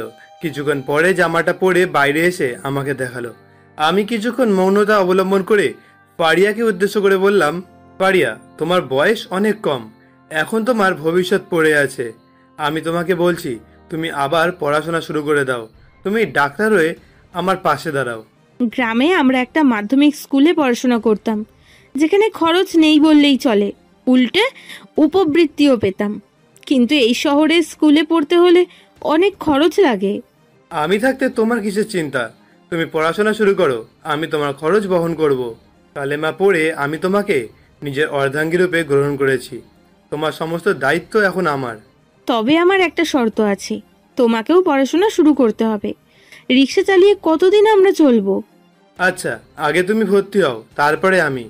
ফারিয়া পাশের ঘরের আন্টির কাছ থেকে রান্না কিছুটা আয়ত্ত করে নিয়েছে, তাই আমাকে আর রান্নাঘরে যেতে হলো না। খেয়ে ফারিয়াকে বুকে নিয়ে ঘুমিয়ে পড়লাম। অন্য আর 5টা স্বামী স্ত্রীর মতো আমাদের সম্পর্ক নেই। পেরিয়ে গেছে বেশ কয়েকদিন। এলাকায় একটা স্কুলে ফারিয়াকে আমি ভর্তি করে দিয়েছি। আমি নিজেও ভর্তি হয়েছি ইন্টার ফার্স্ট ইয়ারে। কলেজ থেকে ফিরে বাকি সময়টা রিক্সা চালিয়ে উপার্জন করি। এখন ভালোই চলছে আমাদের দিনকাল। নিত্যদিনের মতোই ফারিয়াকে স্কুলে দিয়ে আমি নিজের কলেজে হেঁটে হেঁটে চলে গেলাম। বেঞ্চে বসে হিসাব বিজ্ঞান করতে করতে লক্ষ্য করলাম একটা ছেলে আমার পাশে এসে বসেছে। ছেলেটির পরনে বেশ দামি পোশাক। ওকে দেখে আমি উঠে অন্য বেঞ্চে চলে যাব, তখনই ছেলেটি আমাকে বলল, হোয়াট ব্রো, আমাকে দেখলে তুমি পালাই পালাই করো কেন? আমি তোমার পাশে বসলে তুমি সব সময় পেছনে চলে যাও কেন? আমার সাথে কথা বলতে সমস্যা কি? আসলে আপনি বড়লোকের ছেলে, আপনার পোশাক পরিচ্ছদ দাম অনেক। আমার সাথে বসলে আপনার খারাপ লাগবে, তাই আমি পিছনে চলে যাই। এই ধরনের কথা তোমাকে কে বলছে? আমার সাথে তুমি বসলে কখনো আমাকে খারাপ লাগবে না? আর পোশাক দিয়ে কি যায় আসে? প্রতিদিন ক্লাসে এসে দেখতে পাই তুমি এখানে বসো, কেউ তোমার পাশে বসলে তুমি পেছনে চলে যাও। ক্লাসে কোনো বন্ধু নেই, তাই আমি আসি বন্ধুত্ব করতে, কিন্তু আমি আসলেও তুমি পেছনে চলে যাও। আপনার মতো বড়লোক ছেলের সাথে আমার বন্ধুত্ব মানায় না। বন্ধুত্ব কি টাকা দেখে হয়? বন্ধুত্ব হয় মন দেখে। তোমার স্বচ্ছ একটা মন আছে, তাই আমি তোমার সাথে বন্ধুত্ব করতে চাই। ছেলেটি আমার দিকে হাত বাড়িয়ে কথাটা বলে। আমি হাত মিলিয়ে আলতো করে বললাম, আমি রাকিব। আমি আহাদ। এখন থেকে আমরা দুজনে বন্ধু। তোমার কোনো সাহায্য লাগলে আমাকে বলবে, আবার আমার কোনো সাহায্য লাগলে তোমাকে বলবো। আহাদ আমাকে সাহায্য করে পড়াশোনার বিষয়ে। আমার কাছে মোটা মোটা বই কেনার টাকা নেই। আহাদ তার বই আমাকে ধার দেয় পড়ার জন্য। বাড়িতে ফিরে জানতে পারলাম ফারিয়ার পরীক্ষা শুরু হবে আগামীকাল থেকে। পরীক্ষা দিতে হলে বকেয়া সহ পরীক্ষার ফি প্রদান করে প্রবেশপত্র সংগ্রহ করতে হবে। আমার কাছে এখন এত টাকা নেই, তাই আগামীকাল কলেজে না গিয়ে সকালবেলায় রিক্সা নিয়ে নামতে হলো। পরীক্ষা শুরু হওয়ার আগেই ফারিয়ার স্কুলের বেতন ও পরীক্ষার ফি জমা করে প্রবেশপত্র সংগ্রহ করে ফারিয়ার হাতে তুলে দেবো। ফারিয়ার জন্য দুধ গরম করতে যেতে যেতে বললাম, তোমার এখন পড়াশোনা ছেড়ে উঠতে হবে না, তুমি পড়াশোনা করো, আমি তোমার জন্য দুধ গরম করে নিয়ে আসছি। সারাদিন তুমি অনেক কাজ করে এসেছো, এখন তুমি একটু বিশ্রাম নাও। আমি তোমার বড়, আমি যেটা বলবো তোমাকে সেটা শুনতে হবে। আমার সাথে তর্ক না করে চুপচাপ পড়তে বসো। আমার ধমকে ফারিয়া কথা বলতে পারলো না, মাথা নিচু করে চুপচাপ পড়তে শুরু করলো। ফারিয়া দুধ ভাতের সাথে কলা খেতে খুব পছন্দ করে, তাই ওর জন্য আমি দুধ আর কলা নিয়ে এসেছি। রান্নাঘর থেকে দুধ গরম করে দুধ কলা দিয়ে ভাত মেখে ফারিয়ার কাছে গেলাম। লোকমা তুলে দিতে দিতে বললাম, নাও পড়তে পড়তে খাও। তোমার এত কষ্ট না করলেও হতো। এখন কষ্ট করছি, ভবিষ্যতে আমরা সুখ করব। আচ্ছা ফারিয়া, তোমার জীবনে কোনো লক্ষ্য নেই? এমন কোনো শখ নেই যেটা তোমার পেতে ইচ্ছে করে? আছে, আমার একটা 4 চাকা গাড়ির অনেক শখ। আমার নকল বাবা প্রায় সেই গাড়িতে করে বাইরে বেরোতো।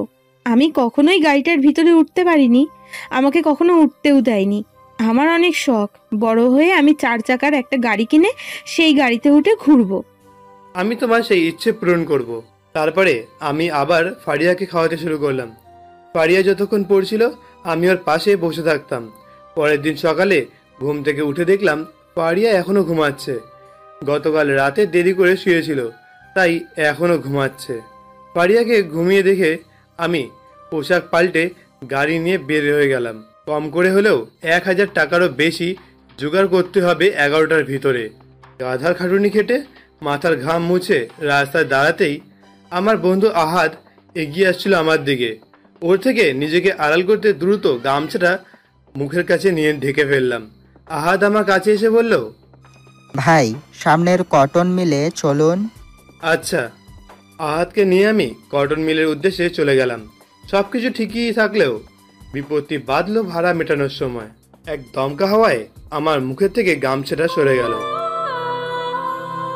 হ্যালো বন্ধুরা, তোমরা তো আমাদের ফিলিং সার্টিফিকেটের গল্প শুনছো বা শোনো। জানি তোমাদের প্রত্যেকটা গল্প ভালো লাগে, তাই জন্য আমাদের প্রত্যেকটা গল্প তোমরা দেখতে থাকো নিয়মিতভাবে। কিন্তু তোমরা আমাদের এই গল্পগুলো শোনার সাথে সাথে লাইক করতে ভুলে যাও, কমেন্ট করতে ভুলে যাও।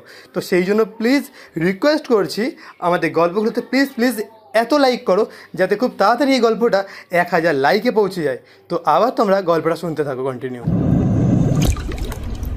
বিপত্তি বাঁধলো ভাড়া মেটানোর সময়।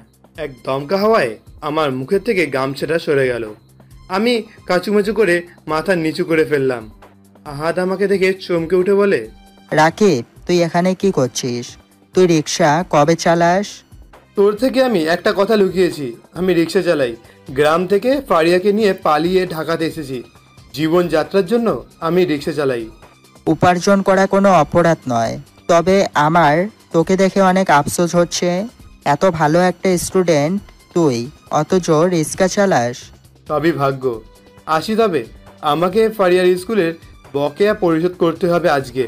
মামার সাথে বলে আমি তোর একটা চাকরির ব্যবস্থা করে দেব। তুই একবার আমার সাথে ভেতরে আয়। আমার বাবা হচ্ছে এই কটন মিলের মালিক, আর আমার মামা হচ্ছে এই মিলের ম্যানেজার। আহাদ আমাকে জোর করে ভিতরে নিয়ে গেল। ওর মামার সাথে কথা বলে আমার জন্য ভালো একটা চাকরির ব্যবস্থা করলো। খুশিতে আমার চোখে পানি চলে এলো। আমি আহাদকে জড়িয়ে ধরে কাঁদতে কাঁদতে বললাম, তোর মতো মানুষ হয় না বন্ধু। সবাই যেখানে আমার পোশাক পরিচ্ছদ দেখে তাচ্ছিল্য করে, সেখানে তুই আমাকে বন্ধু বানিয়েছিস।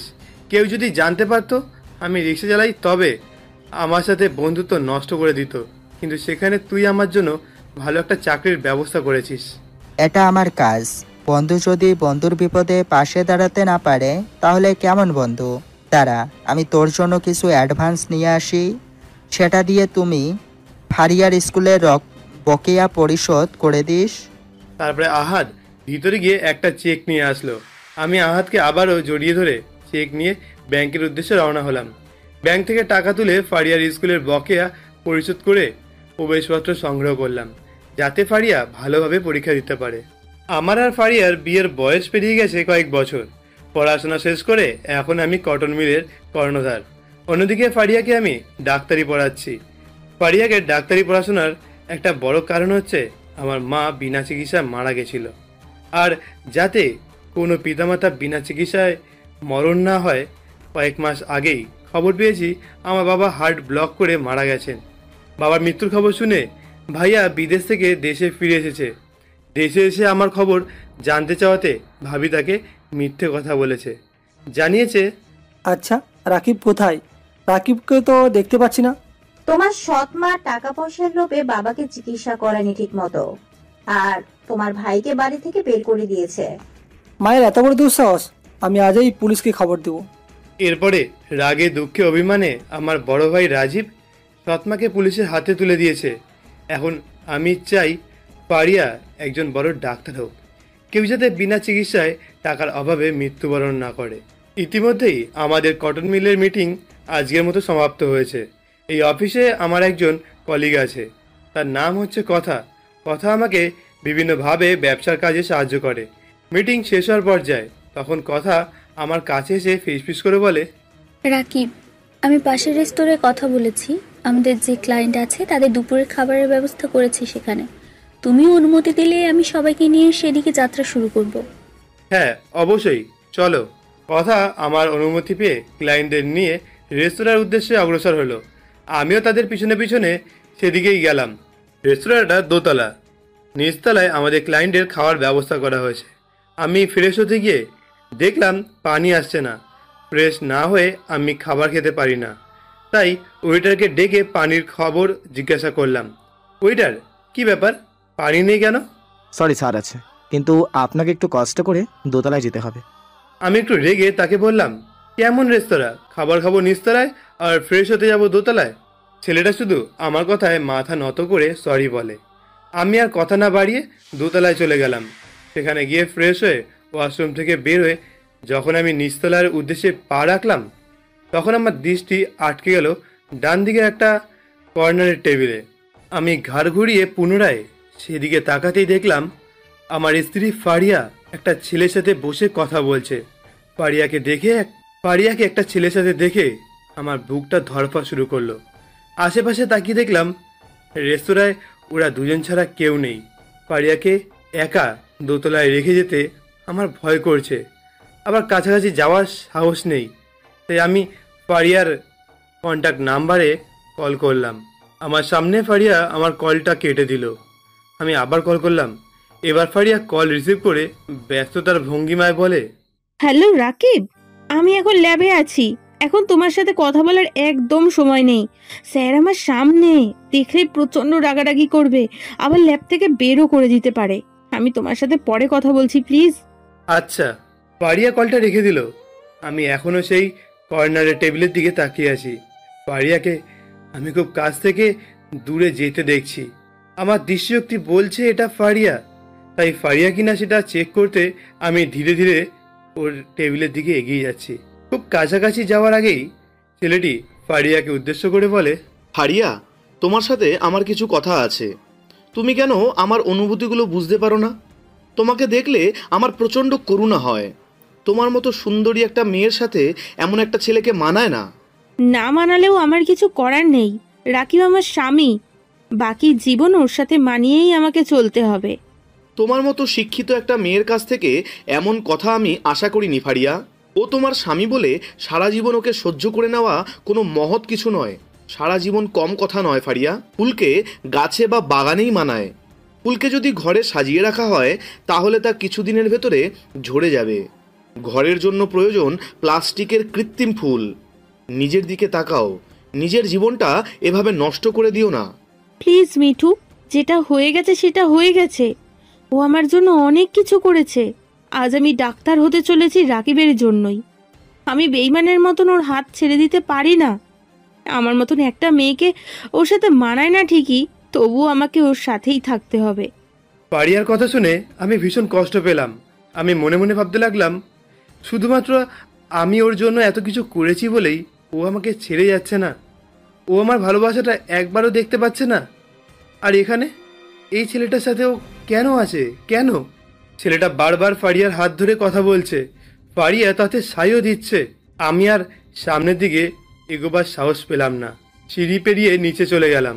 ক্লায়েন্টের পাশে বসে অপেক্ষা করছি তাদের খাবার শেষ হওয়ার। এখন গলা দিয়ে আমার আর খাবার নামবে না। অফিসের কাজ শেষ করে বাড়িতে গেলাম।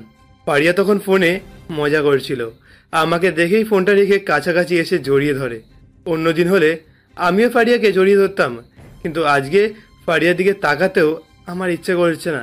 ফারিয়া সত্যি ভালো কিছু ডিজার্ভ করে নিশ্চয়ই। ফারিয়া থেকে দৃষ্টি আড়াল করে আমি সরে গেলাম। অফিসের পোশাক খুলে টেবিলে রাখতেই ফারিয়া আমাকে উদ্দেশ্য করে বলল, আজকে তোমার স্পেশাল খাবার বানিয়েছি, কাচ্চি বিরিয়ানি। তাড়াতাড়ি হাত মুখ ধুয়ে ফ্রেশ হয়ে এসো, দুজনে একসাথে খাবো। আমার খেতে ইচ্ছা করছে না, আমি খেয়ে এসেছি, তুমি খেয়ে নাও। আমি তোমার জন্য না খেয়ে বসে আছি আর তুমি খেয়ে চলে এলে? কখনো তো তুমি আমাকে ফেলে খেয়ে আসো না। আমি একটা ব্যঙ্গ হাসি দিয়ে ফ্রেশ না হয়েই বিছানায় শুয়ে পড়লাম। কাঁথাটা টেনে ঘুমানোর অভিনয় করলাম। দেখতে পাচ্ছি স্পষ্ট ফারিয়া সেই ছেলেটির সাথে খাচ্ছিল। ফারিয়ার কথা ভাবতে ভাবতে কখন যে ঘুমিয়ে গেলাম ঠাউর করতে পারলাম না। মাঝরাতে ক্ষুধার যন্ত্রণায় ঘুম ভেঙে গেল। চোখ মেলে তাকাতেই ফোনের আলো আমার চোখে বাড়ি লাগলো। শোয়া থেকে উঠে বসতে দেখলাম যে ফারিয়া উল্টো দিকে কারোর সাথে ফোনে কথা বলতে ব্যস্ত। বুকটা তখন যন্ত্রণায় ছিন্ন বিচ্ছিন্ন হয়ে যাচ্ছিল আমার। স্বামীর পাশে, অথচ অন্য ছেলের সাথে রাতে কথা বলছে আমারই পাশে বসে। এই জন্যই হয়তো বলে নারীদের উচ্চশিক্ষিত হতে নেই। তারা উচ্চশিক্ষিত হলে তাদের শিকড় ভুলে যায়। কিছুক্ষণ পরে ফোনের আলো নিভে গেল। ফারিয়া ততক্ষণে ঘুমিয়ে পড়েছে। আগ্রহ নিয়ে আমি ফারিয়ার ফোনটা তুললাম। পাসওয়ার্ড দিয়ে ফোনটা খোলার চেষ্টা করলাম। রং পাসওয়ার্ড লেখা ভেসে উঠল। আগে ফারিয়ার ফোনে কোনো পাসওয়ার্ড ছিল না। ফারিয়াকে পাসওয়ার্ডের কথা জিজ্ঞাসা করলে ও বলতো আমার কাছে ওর কোনো প্রাইভেসি নেই। পরে আমি জোর করে ওর ফোনে একটা পাসওয়ার্ড সেট করে দিয়েছিলাম, কারণ আমার কাছে প্রাইভেসি না থাকলেও বাইরে আছে। মনের দুঃখ মনে চেপে আমি শুয়ে পড়লাম। পরের দিন সকালে ফারিয়া আমার জন্য খাবার পরিবেশন করে বসে থাকলেও আমি খাবার গ্রহণ করলাম না। কাজের অজুহাত দেখিয়ে আমি অফিসে চলে এলাম। অফিসে বসে অন্যমনস্ক হয়ে ফারিয়ার কথা ভাবছিলাম। তখন আমার কলিগ কথা সেখানে এসে বলল, রাকিব, অন্যমনস্ক হয়ে কি ভাবছো? তুমি ভুলে গেছো এখন আমাদেরকে গার্মেন্টসে যেতে হবে। সেখানে গিয়ে এগ্রিমেন্ট করে সুতা পাঠাতে হবে। ধন্যবাদ আমাকে মনে করিয়ে দেওয়ার জন্য। আসলে আমি ভুলে গেছিলাম। তোমার ওপর দিয়ে এতদিন যা গেছে ভুলে যাওয়া সাধারণ ব্যাপার। আর দেরি না করে চলো, এখনই বেরিয়ে পড়ি। চলো। তারপরে কথাকে নিয়ে আমি গার্মেন্টসের উদ্দেশ্যে রওনা হলাম। আমাদের কটন মিল ও গার্মেন্টসের মাঝামাঝি অবস্থায় ফারিয়ার মেডিকেল কলেজ। কলেজের সামনে আসতেই আমি ড্রাইভারকে উদ্দেশ্য করে বললাম, এখানে গাড়ি থামান, আমার একটু দরকার আছে। ড্রাইভার গাড়ি থামালো। আমি গাড়ির কাছে নামিয়ে আশেপাশে ফারিয়াকে খোঁজার চেষ্টা করলাম। গাড়ি থেকে না নেমেই একটা মেয়েকে দেখে ডেকে বললাম, এই মেয়ে শোনো, ফারিয়াকে একটু ডেকে দেবে? ফারিয়া ফাইনাল ইয়ারের স্টুডেন্ট। ফারিয়াও তো একটু আগেই মিঠুর সাথে বেরিয়ে গেছে। মিঠু? মিঠুকে? ফারিয়ার বয়ফ্রেন্ড হবে হয়তো, সবসময় ফারিয়ার সাথেই থাকে। ফারিয়া সমস্ত আবদার পূরণ করে। এখন কি কোনো ক্লাস নেই? হ্যাঁ, ক্লাস থাকারই কথা, কারণ ওরা ফাইনাল ইয়ার স্টুডেন্ট। ফারিয়া আগে ভালো ছাত্রী থাকলেও মিঠুর সাথে পরিচয় হওয়ার পর ওর পড়াশোনায় অবনতি হচ্ছে। ক্লাস না করেই যখন তখন ছেলেটির সাথে হাত ধরে কলেজ থেকে বের হয়ে যায়। মনে হয় এবার ফাইনাল পরীক্ষায় ফেল করবে। ধন্যবাদ। আমি গাড়ির কাজ টেনে সিটে মাথা হেলিয়ে দিলাম। কথা আমার বেস্ট ফ্রেন্ডের মতোই, সে আমার ব্যাপারে সব কিছু জানে। কিছুটা কৌতূহল নিয়েই কথা বলে, ফারিয়া তোমার ওয়াইফ না? হুম। তাহলে সে অন্য কারোর সাথে সম্পর্কে কিভাবে জড়িয়েছে? কিছু কিছু মেয়েদের জন্য সম্পূর্ণ মেয়ে জাতি কলঙ্কিত হয়। ফারিয়ার জন্য রাত দিন তুমি কত কষ্ট করছো, অথচ মেয়েটা অন্য একটা ছেলের সাথে। ছি ছি ছি, আমার ভাবতেও। গাড়ি আবার এগিয়ে চলল। চলমান পথে জ্যামের কারণে গাড়িটা সিগন্যালে দাঁড়ালো। হঠাৎ করে লক্ষ্য করলাম বাইকে ফারিয়া বসে আছে মিঠু নামের ছেলেটার সাথে। তখন ছেলেটা বলে ওঠে, জ্যামের ভেতরে থাকতে তোমার কষ্ট হচ্ছে তাই না জান? কি করব বলো, বাবা আমাকে 4 চাকার গাড়ি দেবে না কলেজে। আমার কোনো সমস্যা হচ্ছে না। ফারিয়া, তোমাকে আমি শেষবারের মতো একটা সুযোগ দিচ্ছি, এখনো সময় আছে। তুমি ওই রাকিবকে ছেড়ে আমার কাছে চলে আসো। আমি তোমাকে প্রচণ্ড ভালোবাসি, আমার বাবার প্রচুর টাকা পয়সা আছে। তুমি যদি আমার কাছে চলে আসো তাহলে আমি একটা 4 চাকার গাড়ি তোমাকে গিফট করব। তোমাকে নিয়ে নতুন একটা ফ্ল্যাটে উঠব।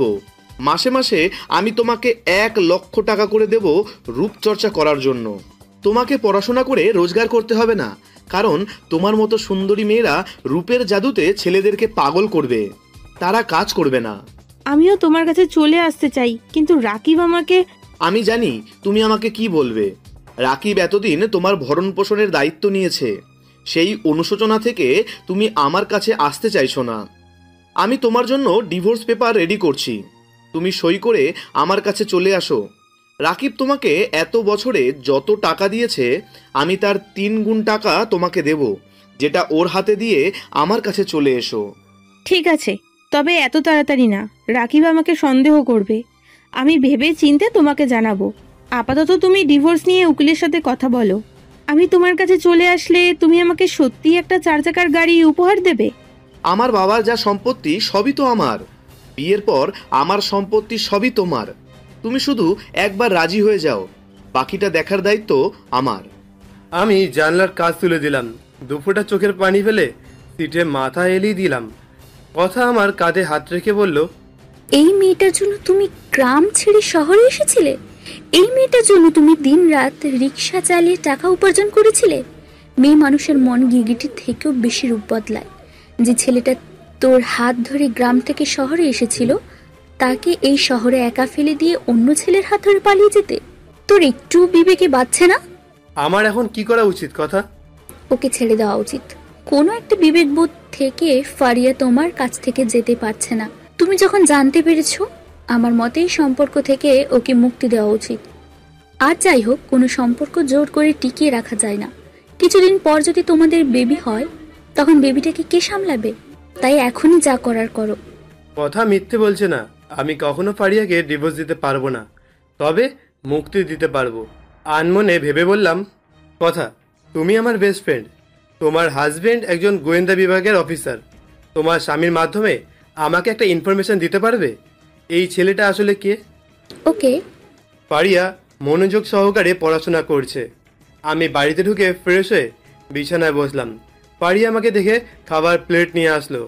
আমি ল্যাপটপে অফিসের হিসাব মিলানোর চেষ্টা করতে করতে ফারিয়াকে উদ্দেশ্য করে বললাম, ফারিয়া আমার ক্ষুধা নেই, আমি খাবো না। তোমার ক্ষুধা নেই মানেটা কি? কয়েকদিন ধরেই আমি লক্ষ্য করছি তুমি খাবার খাচ্ছ না, আমার সাথে আগের মতন কথাও বলছো না। দিন দিন আমাকে এভাবে এড়িয়ে চলার মানেটা কি? কেন তুমি আমার থেকে দূরে চলে যাচ্ছ? ইদানিং আমি অনেক প্রেশারে থাকি, তাই তোমার সাথে কথা বলার সময় হয়ে ওঠে না, আর ক্লায়েন্টের সাথে মিটিং করে তাদের সাথে খেয়ে বাড়ি ফিরি। যখন তুমি প্রতিদিন বাইরে থেকে খাবার খেয়েই আসবে, তাহলে আমি কেন কষ্ট করে তোমার খাবার রান্না করব?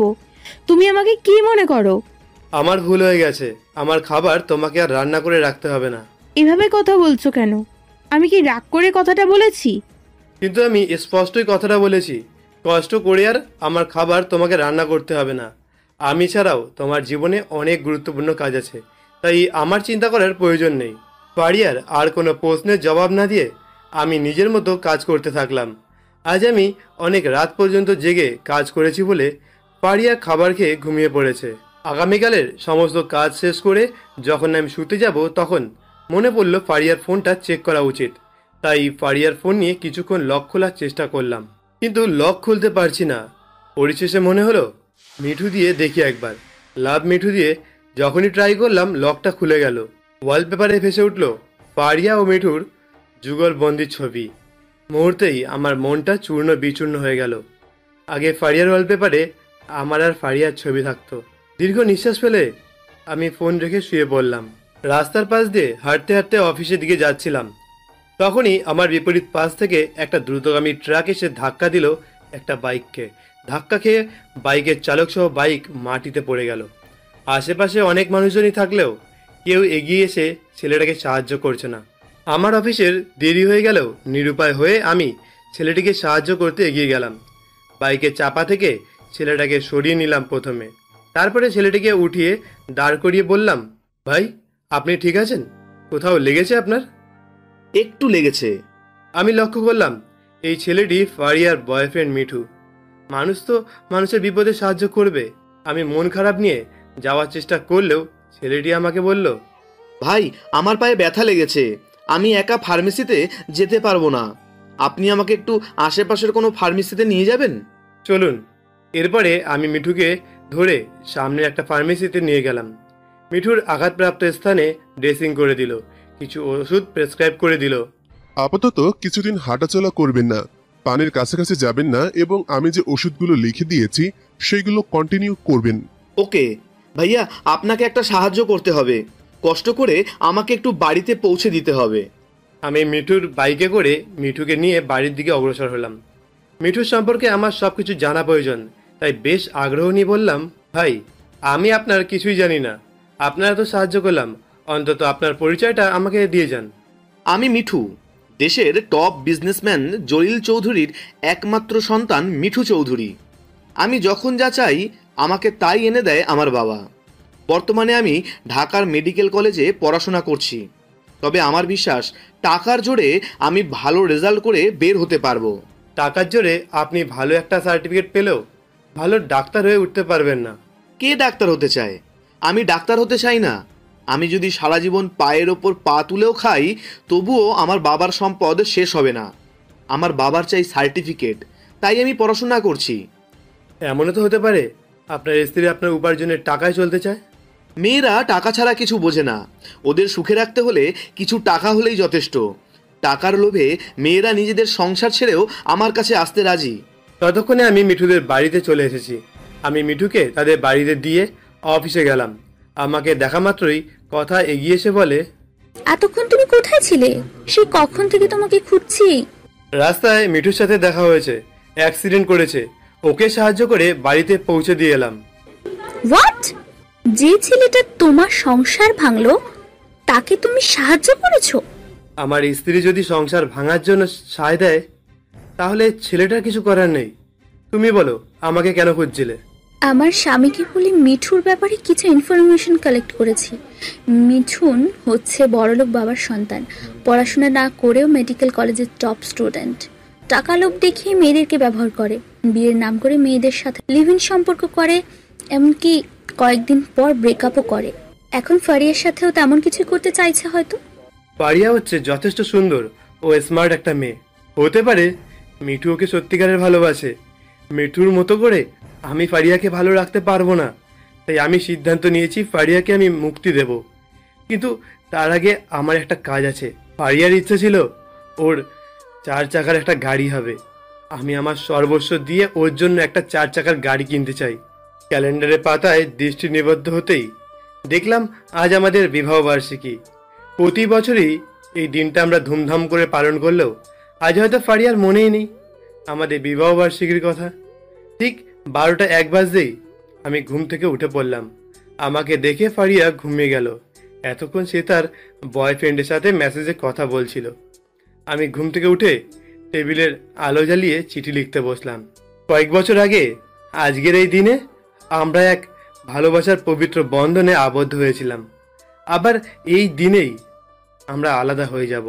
এক পাতা চিঠি লিখলাম, বইয়ের মাঝে চিঠি, একটা গোলাপ আর একটা গাড়ির চাবি রেখে রাতের আধারেই বেরিয়ে গেলাম বাড়ি থেকে। সকালের ভোরের আলো ফুটতেই ঘুম ভাঙলো ফারিয়ার। আজকের সকালটা কেমন ভীষণ খারাপ লাগছে তার কাছে। শোয়া থেকে উঠে পাশে তাকাতে দেখতে পেল না স্বামী রাকিবকে।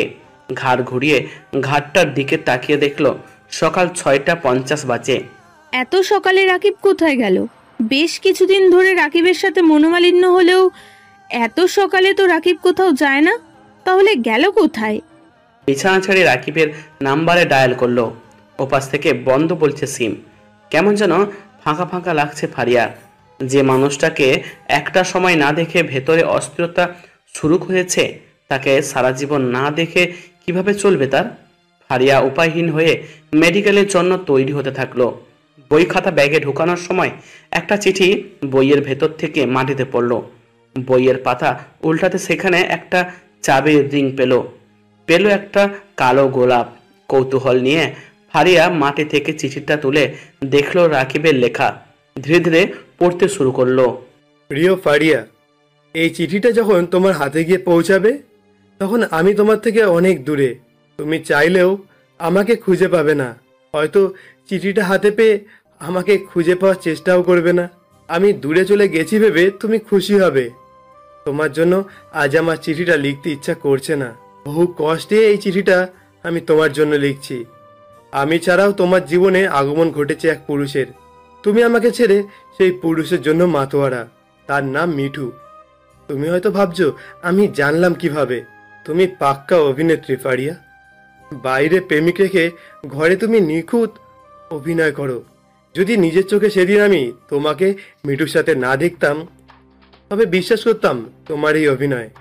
তুমি আমাকে ছেড়ে চলে যাবে এটা আমি মেনে নিতে পারতাম না, তাই আমি তোমাকে ছেড়ে চলে গেলাম। ডিভোর্স দেওয়ার কথা আমি ভাবতেও পারিনি, তবে তোমাকে মুক্তি দিলাম। আচ্ছা ফারিয়া, তোমার একবারও কি অতীতের কথা মনে পড়ছে না?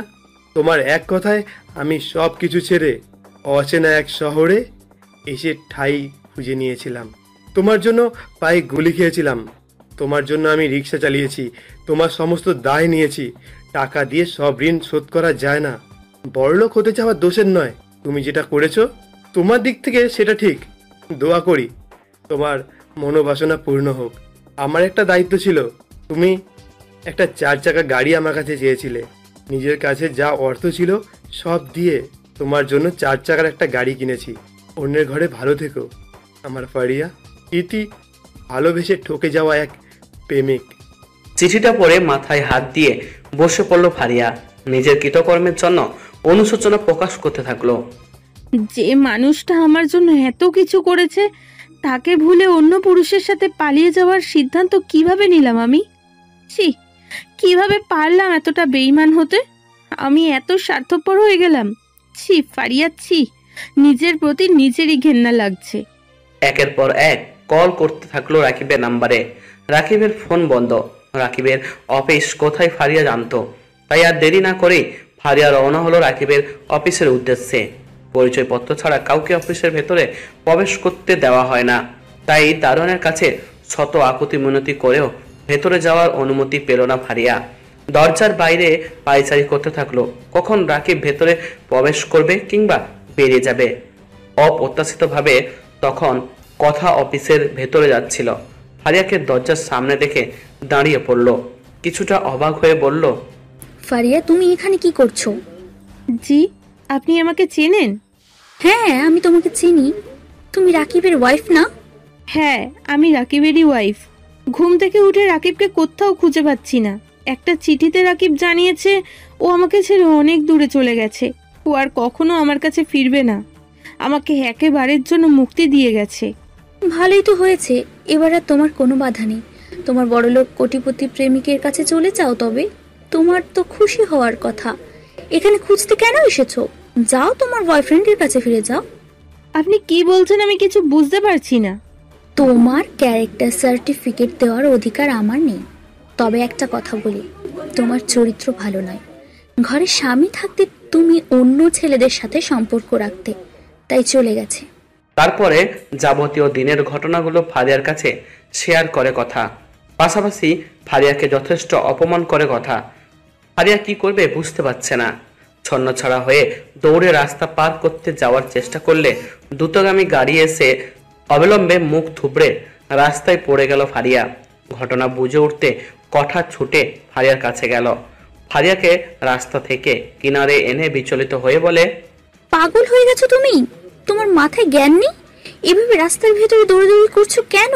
গাড়িটা যদি তোমাকে চাপা দিয়ে চলে যেত? কাঁদতে কাঁদতে ফারিয়া বলে, আমি কি ড্রাইভারকে বারণ করেছি আমাকে চাপা না দিতে? আমি আর বেঁচে থাকতে চাই না। আমি রাকিবের সাথে যেটা করেছি সেটা অন্যায়, অপরাধ। আমি আমার দোষ অস্বীকার করছি না। রাকিব না থাকলে বেঁচে থেকে কি লাভ আমার? কথা বুঝতে পারে ফারিয়া নিজের ভুল বুঝতে পেরেছে। ফারিয়ার সাথে যখন রাকিবের বিয়ে হয়েছিল তখন ফারিয়া নিতান্ত এক বালিকা। তখন তার তরুণী বয়স। হুট করে কাউকে ভালো লেগে যাওয়া দোষের কিছু নয়। কাঁদতে কাঁদতে ফারিয়া বলে, আপনি যেহেতু আমার বিষয়ে জানেন সেহেতু আপনি নিশ্চয়ই রাকিবের ঘনিষ্ঠ কোনো বান্ধবী। যদি রাকিব কোথায় গেছে জানেন, আমাকে প্লিজ বলে দিন। আমি ওর কাছে ক্ষমা চাইতে যাব, দয়া করুন আমাকে। এ বিষয়ে আমি তোমাকে সাহায্য করতে পারবো না ফারিয়া। রাকিব কোথায় গেছে আমাকে বলে যায়নি। ও যে হঠাৎ নিখোঁজ হয়ে যাবে তাও আমাকে জানায়নি। গতকাল রাতে আমাকে সাথে নিয়ে ব্যাংক থেকে টাকা তুলেছে। বলেছে বিবাহবার্ষিকী উপলক্ষে তোমাকে একটা গাড়ি গিফট করবে, আর কিছু না। ফারিয়ার হঠাৎ মনে পড়ল আজকে ওদের বিবাহ বার্ষিকী, অথচ আজকের দিনের মতো অসহায় আর কখনো ফারিয়ার লাগেনি। ফারিয়ার প্রতি মায়া অনুভব করে কথা বলে, পৃথিবীটা গোল, ঘুরতে ঘুরতে একদিন তোমার সাথে রাকিবের দেখা হয়ে যাবে। অপেক্ষা করো, অপেক্ষার ফল মিষ্টি হয়। আমি কিচ্ছু করব না। আমি সারাটা দিন ওকে খুঁজবো। রাকিবের কাছে শুনেছি তুমি মেডিকেল ফাইনাল ইয়ারে পড়াশোনা করছো। এই বছরটা তোমার জন্য অনেক গুরুত্বপূর্ণ। তুমি পড়াশোনাটা চালিয়ে যাও। তোমার পড়াশোনার খরচ আমি বহন করব। রাকিবের সাথে তোমার দেখা হলে তখন পড়াশোনা নিয়ে যদি তোমাকে প্রশ্ন করে তুমি উত্তর দিতে পারবে? ওর মাথাটা নিচু হতে দেবে না। কথার প্ররোচনায় ফারিয়া আবার পড়াশোনা শুরু করলো। এখন ফারিয়া অন্যমনস্ক হয়ে থাকে। পড়াশোনার বাইরে সে কোনো কথা বলে না। ব্যাগ কাঁধে নিয়ে মেডিকেলে যায়, আবার ফিরে আসে। মিঠু ওর পথ আটকে দাঁড়ায়। ফারিয়া মিঠুর পাশ কাটিয়ে যাওয়ার চেষ্টা করলে ওর হাত ধরে মিঠু বলে, ফারিয়া, তুমি আমাকে কেন ইগনোর করছো? নিশ্চয়ই তোমার স্বামী হুমকি দিয়েছে। না, আমার স্বামী আমাকে হুমকি দেয়নি। তুমি ভয়ে আমাকে সত্যটা বলছো না। একবার তুমি মুখ ফুটে সত্য কথা বলো, আমি ওই রাকিবকে পুলিশে দেব। আমার পথ আটকে দাঁড়ালে আমি তোমাকে পুলিশে দেব। সামনে থেকে সরো। ফারিয়া, তুমি আমার সাথে এভাবে কেন কথা বলছো? তুমি না আমাকে ভালোবাসো? এতদিন আমাকে না দেখে কিভাবে থাকতে পারলে? আমি তোমাকে কখনোই বলিনি যে আমি তোমাকে ভালোবাসি। তোমার ভালোবাসা আমি গ্রহণ করে এখনো নিইনি। আমার সামনে থেকে সরো। সত্যি কথা না শুনে এখান থেকে আমি এক পাও নড়ব না। আমাকে সব খুলে বলো। কি জানতে চাও তুমি? আমার জীবনটা নষ্ট করে দিয়ে এখন সত্যিটা জানতে এসেছো? তুমি কেন আমার জীবনে এসেছিলে? তোমার জন্য রাকিব আমার উপরে অভিমান করে আমাকে ছেড়ে বহু দূরে চলে গেছে। আমি জানি না ও কোথায় গেছে। এক বুক অভিমান নিয়ে ও আমাকে মুক্তি দিয়েছে। তাহলে তো ভালোই হয়েছে। এবার তোমার আর আমার নতুন জীবনে কোনো বাধা নেই। আমরা বিয়ে করে নতুন করে জীবনটা সাজাই চলো। নিজের রাগ কন্ট্রোল করতে না পেরে ফারিয়া উপস্থিত সবার সামনে মিঠুকে পরপর কয়েকটা চর বসিয়ে দিল। গালে হাত দিয়ে মিঠু মাঠের দিকে তাকিয়ে আছে। ফারিয়া কাঁদতে কাঁদতে বলে, ভালোবাসার মানে কি বোঝো তুমি? ভালোবাসা শিখতে হবে রাকিবের থেকে। আমি ভালো থাকবো ভেবে কোনো কথা ছাড়াই ছেলেটা আমাকে মুক্তি দিয়ে চলে গেছে। যদি কখনো ঘুণাক্ষরেও বুঝতে পারতাম যে আমি অন্যায় করছি তবে শুধরে নিতাম। তোমাকে আমি একটা লাস্ট ওয়ার্নিং দিয়ে যাচ্ছি, আমার আশেপাশে একদম আসবে না, না হলে খুব খারাপ হয়ে যাবে। অন্যদিকে রাকিব বাসে করে রাজশাহীর উদ্দেশ্যে রওনা হয়েছে। রাজশাহীর টিকিট কেটে বাসের ভেতর উঠলে দেখতে পেল তার সিটে একটা মেয়ে তার বাচ্চাকে নিয়ে বসে আছে। বাচ্চার বয়স 2 বছরের মতো হবে।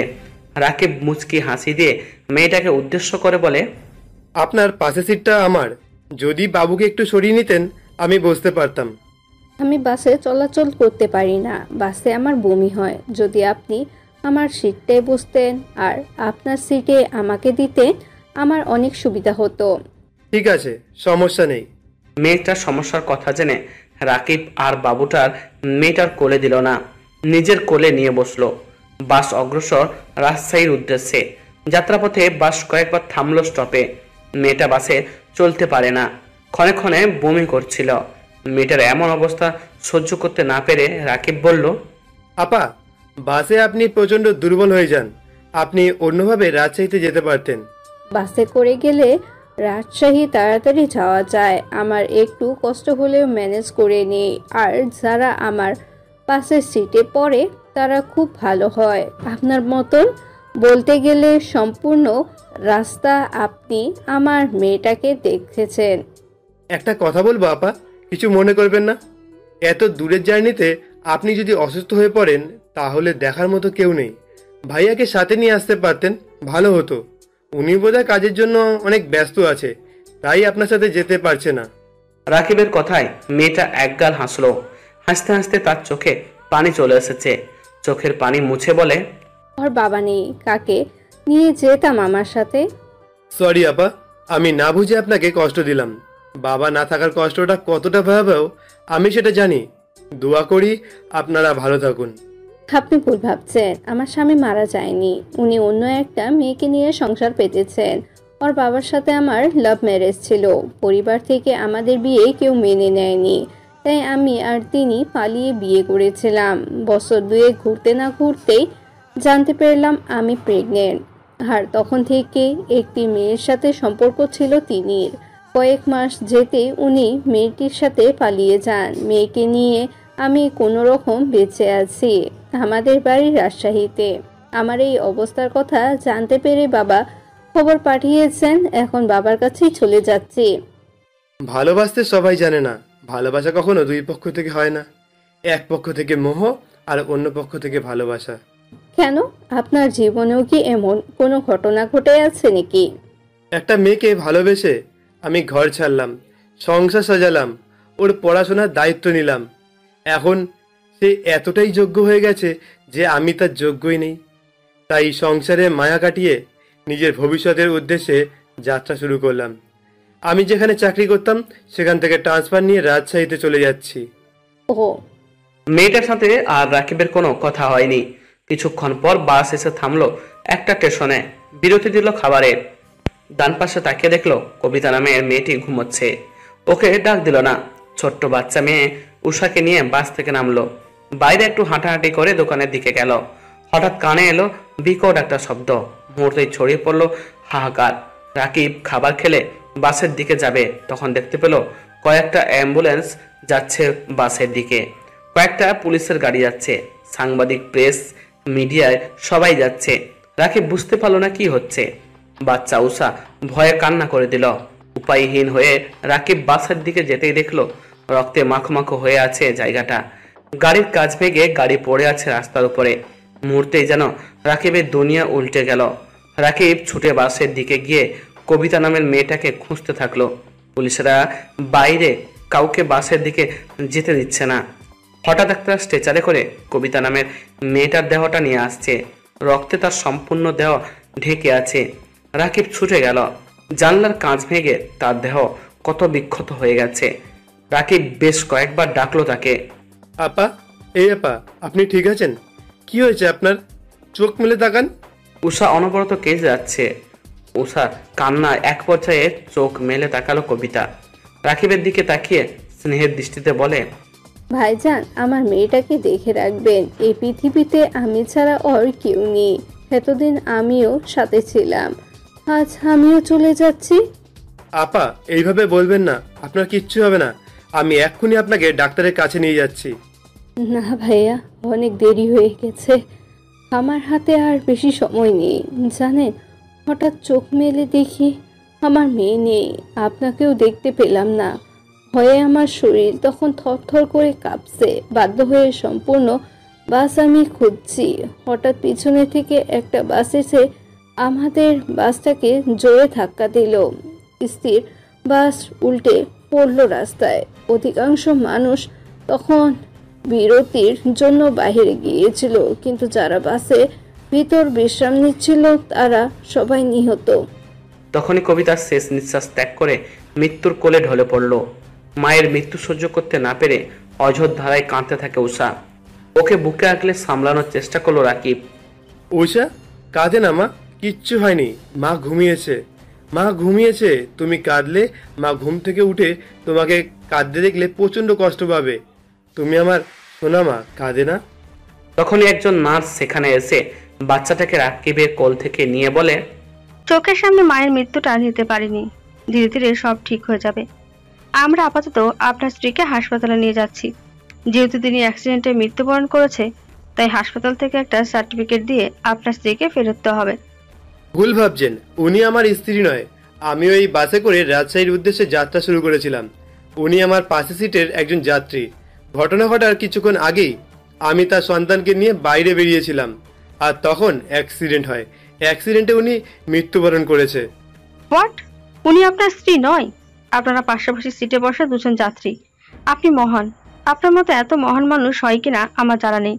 আপনি যদি এই বাচ্চাটাকে নিয়ে না বেরোতেন, তাহলে মায়ের সাথে সাথে বাচ্চাটাও মারা যেত।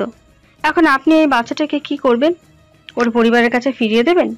আপনার কাছে ওর পরিবারের ঠিকানা আছে? যতটুকু জেনেছি, উষার বাবা থেকেও নেই।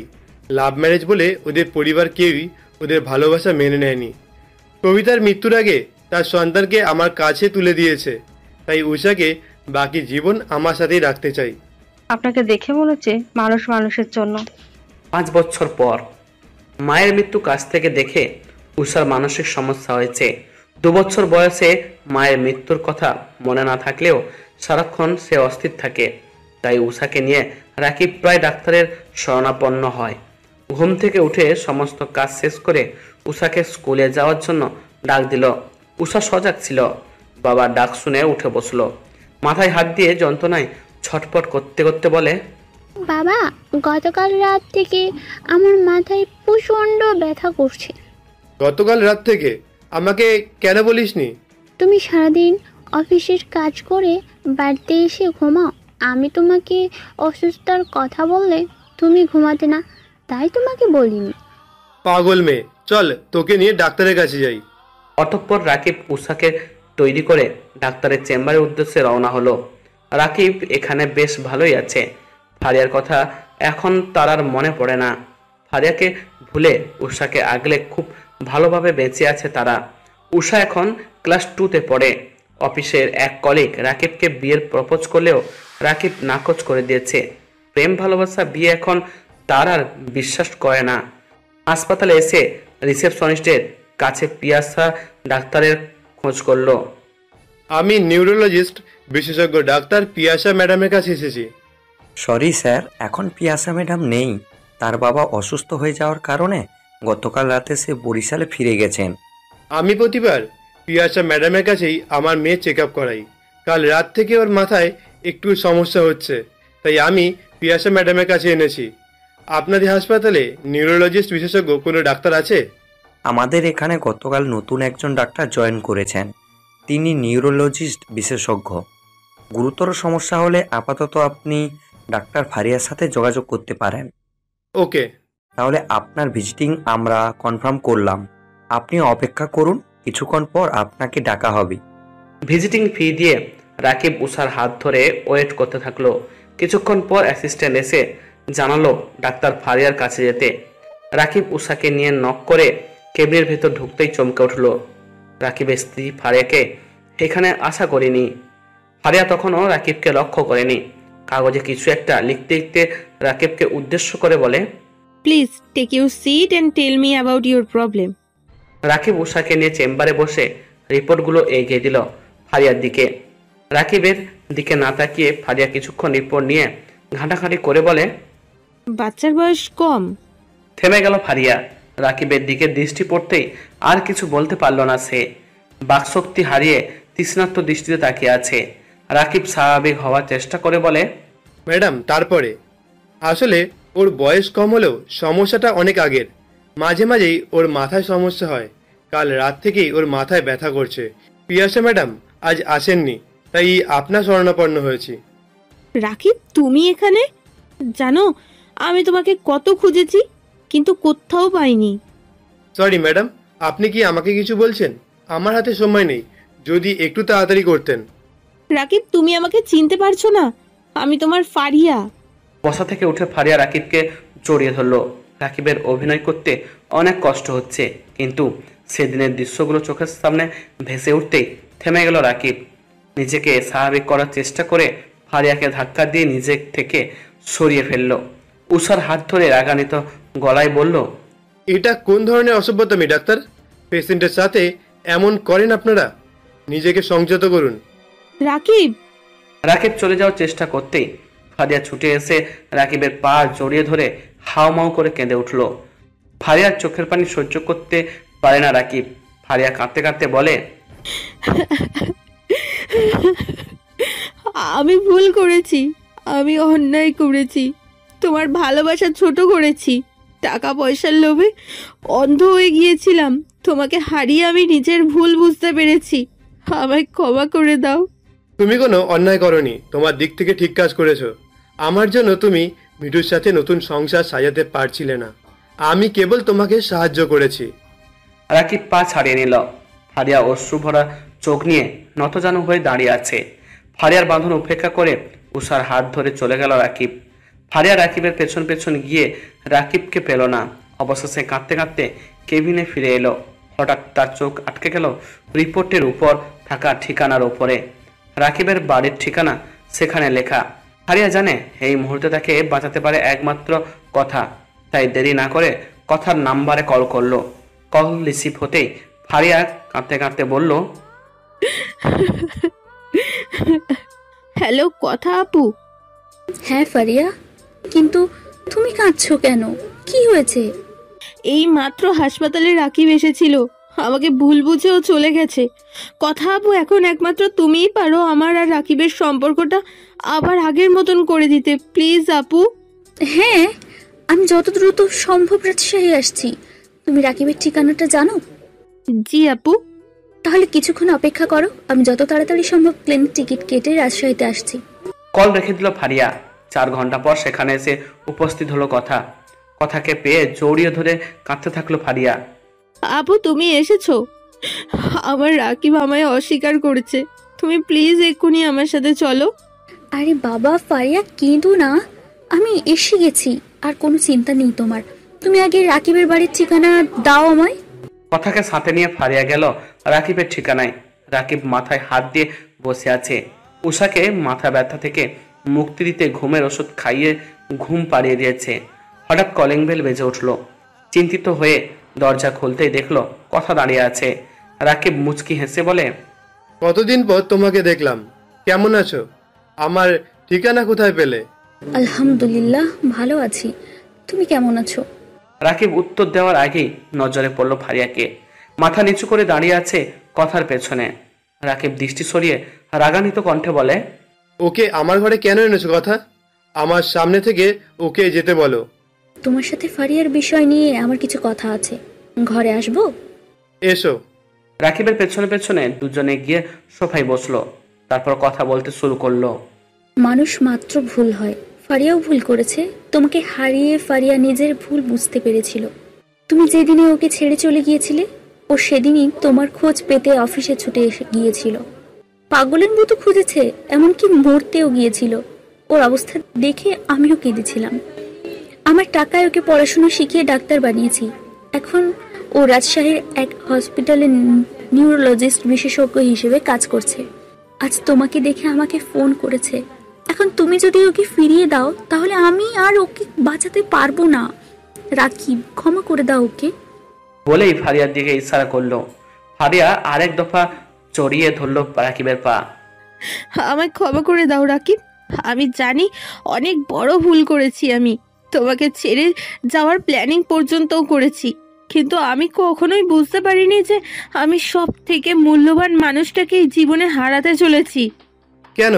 তুমি তো তোমার বড়লোক কর্তৃপতি বয়ফ্রেন্ডকে বিয়ে করবে ভেবেছিলে, সে কি তোমাকে ঠকিয়ে চলে গেছে আর তাই তুমি আবার আমার কাছে ফিরে এসেছো? না রাকিব, তেমন নয়। যখন আমাদের বিয়ে হয়েছিল তখন আমি অনেক ছোট, তাই তখন কোনটা ভালো লাগা, ভালোবাসা কোনটা, এসব কোনোটাই বুঝতাম না।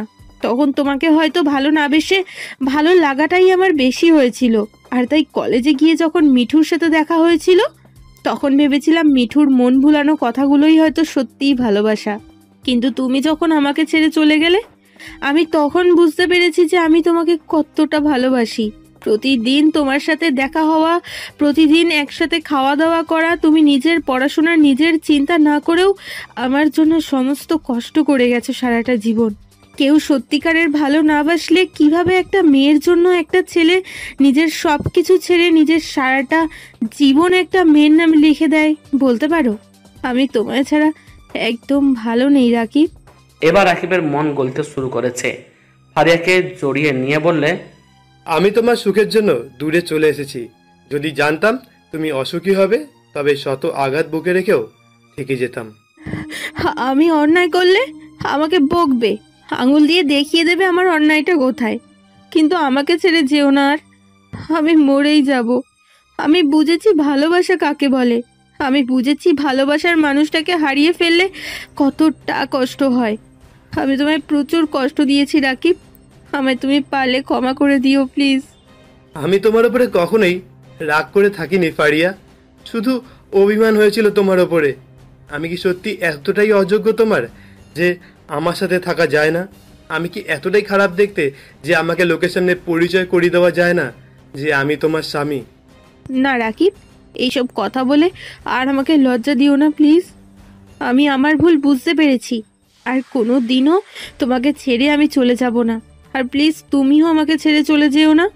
এরপরে রাকিব আর ফারিয়া দুজন দুজনকে জড়িয়ে ধরে ভালোবাসায় আবদ্ধ হলো। আর রাকিব ফারিয়ার কপালে ছোট্ট করে একটা চুমু এঁকে দিল। আচ্ছা, তোমাদের মান অভিমান মিটলো অবশেষে। আজ আমি আসি। ছেলেকে বাবার কাছে রেখে ফ্লাইটে করে চলে এসেছি, বেশি দেরি করা যাবে না। সবাইকে নিয়ে আবার এসো আপু, তোমাদের জন্য অপেক্ষা করব। আচ্ছা, এবার সুখে রাকিবের সাথে সংসারটা করো। কথা চলে গেল। ঘুম থেকে উঠে উষা ড্রয়িং রুমে এসে ফারিয়াকে দেখে চমকে ওঠে। রাকিবকে জিজ্ঞেস করে, ইনি ডাক্তার আন্টি না? এখানে কেন? উনি তোমার মা। এতদিন রাগ করে আমরা দূরে ছিলাম, এখন আমরা আবার একসাথে থাকবো। সত্যি? আমার মা? রাকিবকে ফিসফিস করে জিজ্ঞাসা করে, রাকিব তুমি কি আবার বিয়ে করেছো? তাহলে তুমি আবার আমাকে ঠকাচ্ছ। মেয়েটাকে, ওর মাই বা কোথায়? তুমি কি পাগল হয়ে গেলে ফারিয়া? আমি আমার জীবনে মাত্র একজনকেই ভালোবেসে এসেছি, আর সে হলো তুমি। আমি তোমার কথা ছাড়া আর কারোর কথা স্বপ্নেও ভাবতে পারি না। তার আগে যদি আমার মরণ হয়ে যায় তবু আমি মাথা পেতে নেব, কিন্তু তুমি ছাড়া অন্য কাউকে আমি ভাবতেও পারি না। না, মরার কথা একদম বলবে না। তাহলে মেয়েটা কে? এরপর রাকিব সেদিনের সব ঘটনা খুলে বলল। ফারিয়া উষাকে কোলে নিয়ে আদর করে বলে, আই এম সরি মামুনি, এতদিন তোমাদের ছেড়ে থাকতে হয়েছে। আজ থেকে আমি আবার তোমাদের সাথে থাকবো। সত্যি? মামুনি, এখন থেকে মাম্মা, পাপা আর উষা মামুনি তিনজনে একসাথে থাকবে। ফারিয়া, রাকিব ও উষা তিনজনেই এতিম, কারোর বাবা মা নেই।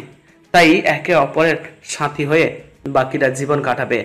কখনো কাউকে বুঝতে দিবে না উষা তাদের মেয়ে নয়। ফারিয়া আজীবন কেবল উষার মা হয়ে থাকবে। ওদের জীবন সুখের হোক।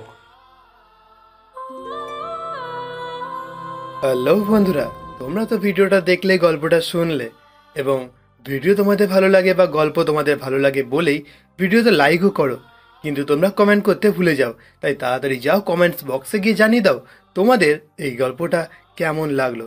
আর যারা তোমরা একদমই ফার্স্ট টাইম আমাদের চ্যানেলে ভিজিট করেছো তাদেরকে বলছি অবশ্যই ফিলিংস হার্টবিট চ্যানেলটিকে সাবস্ক্রাইব করে বেল বাটনটিকে অল করে রেখো, কারণ খুব তাড়াতাড়ি আরও একটা সুন্দর গল্প আসতে চলেছে।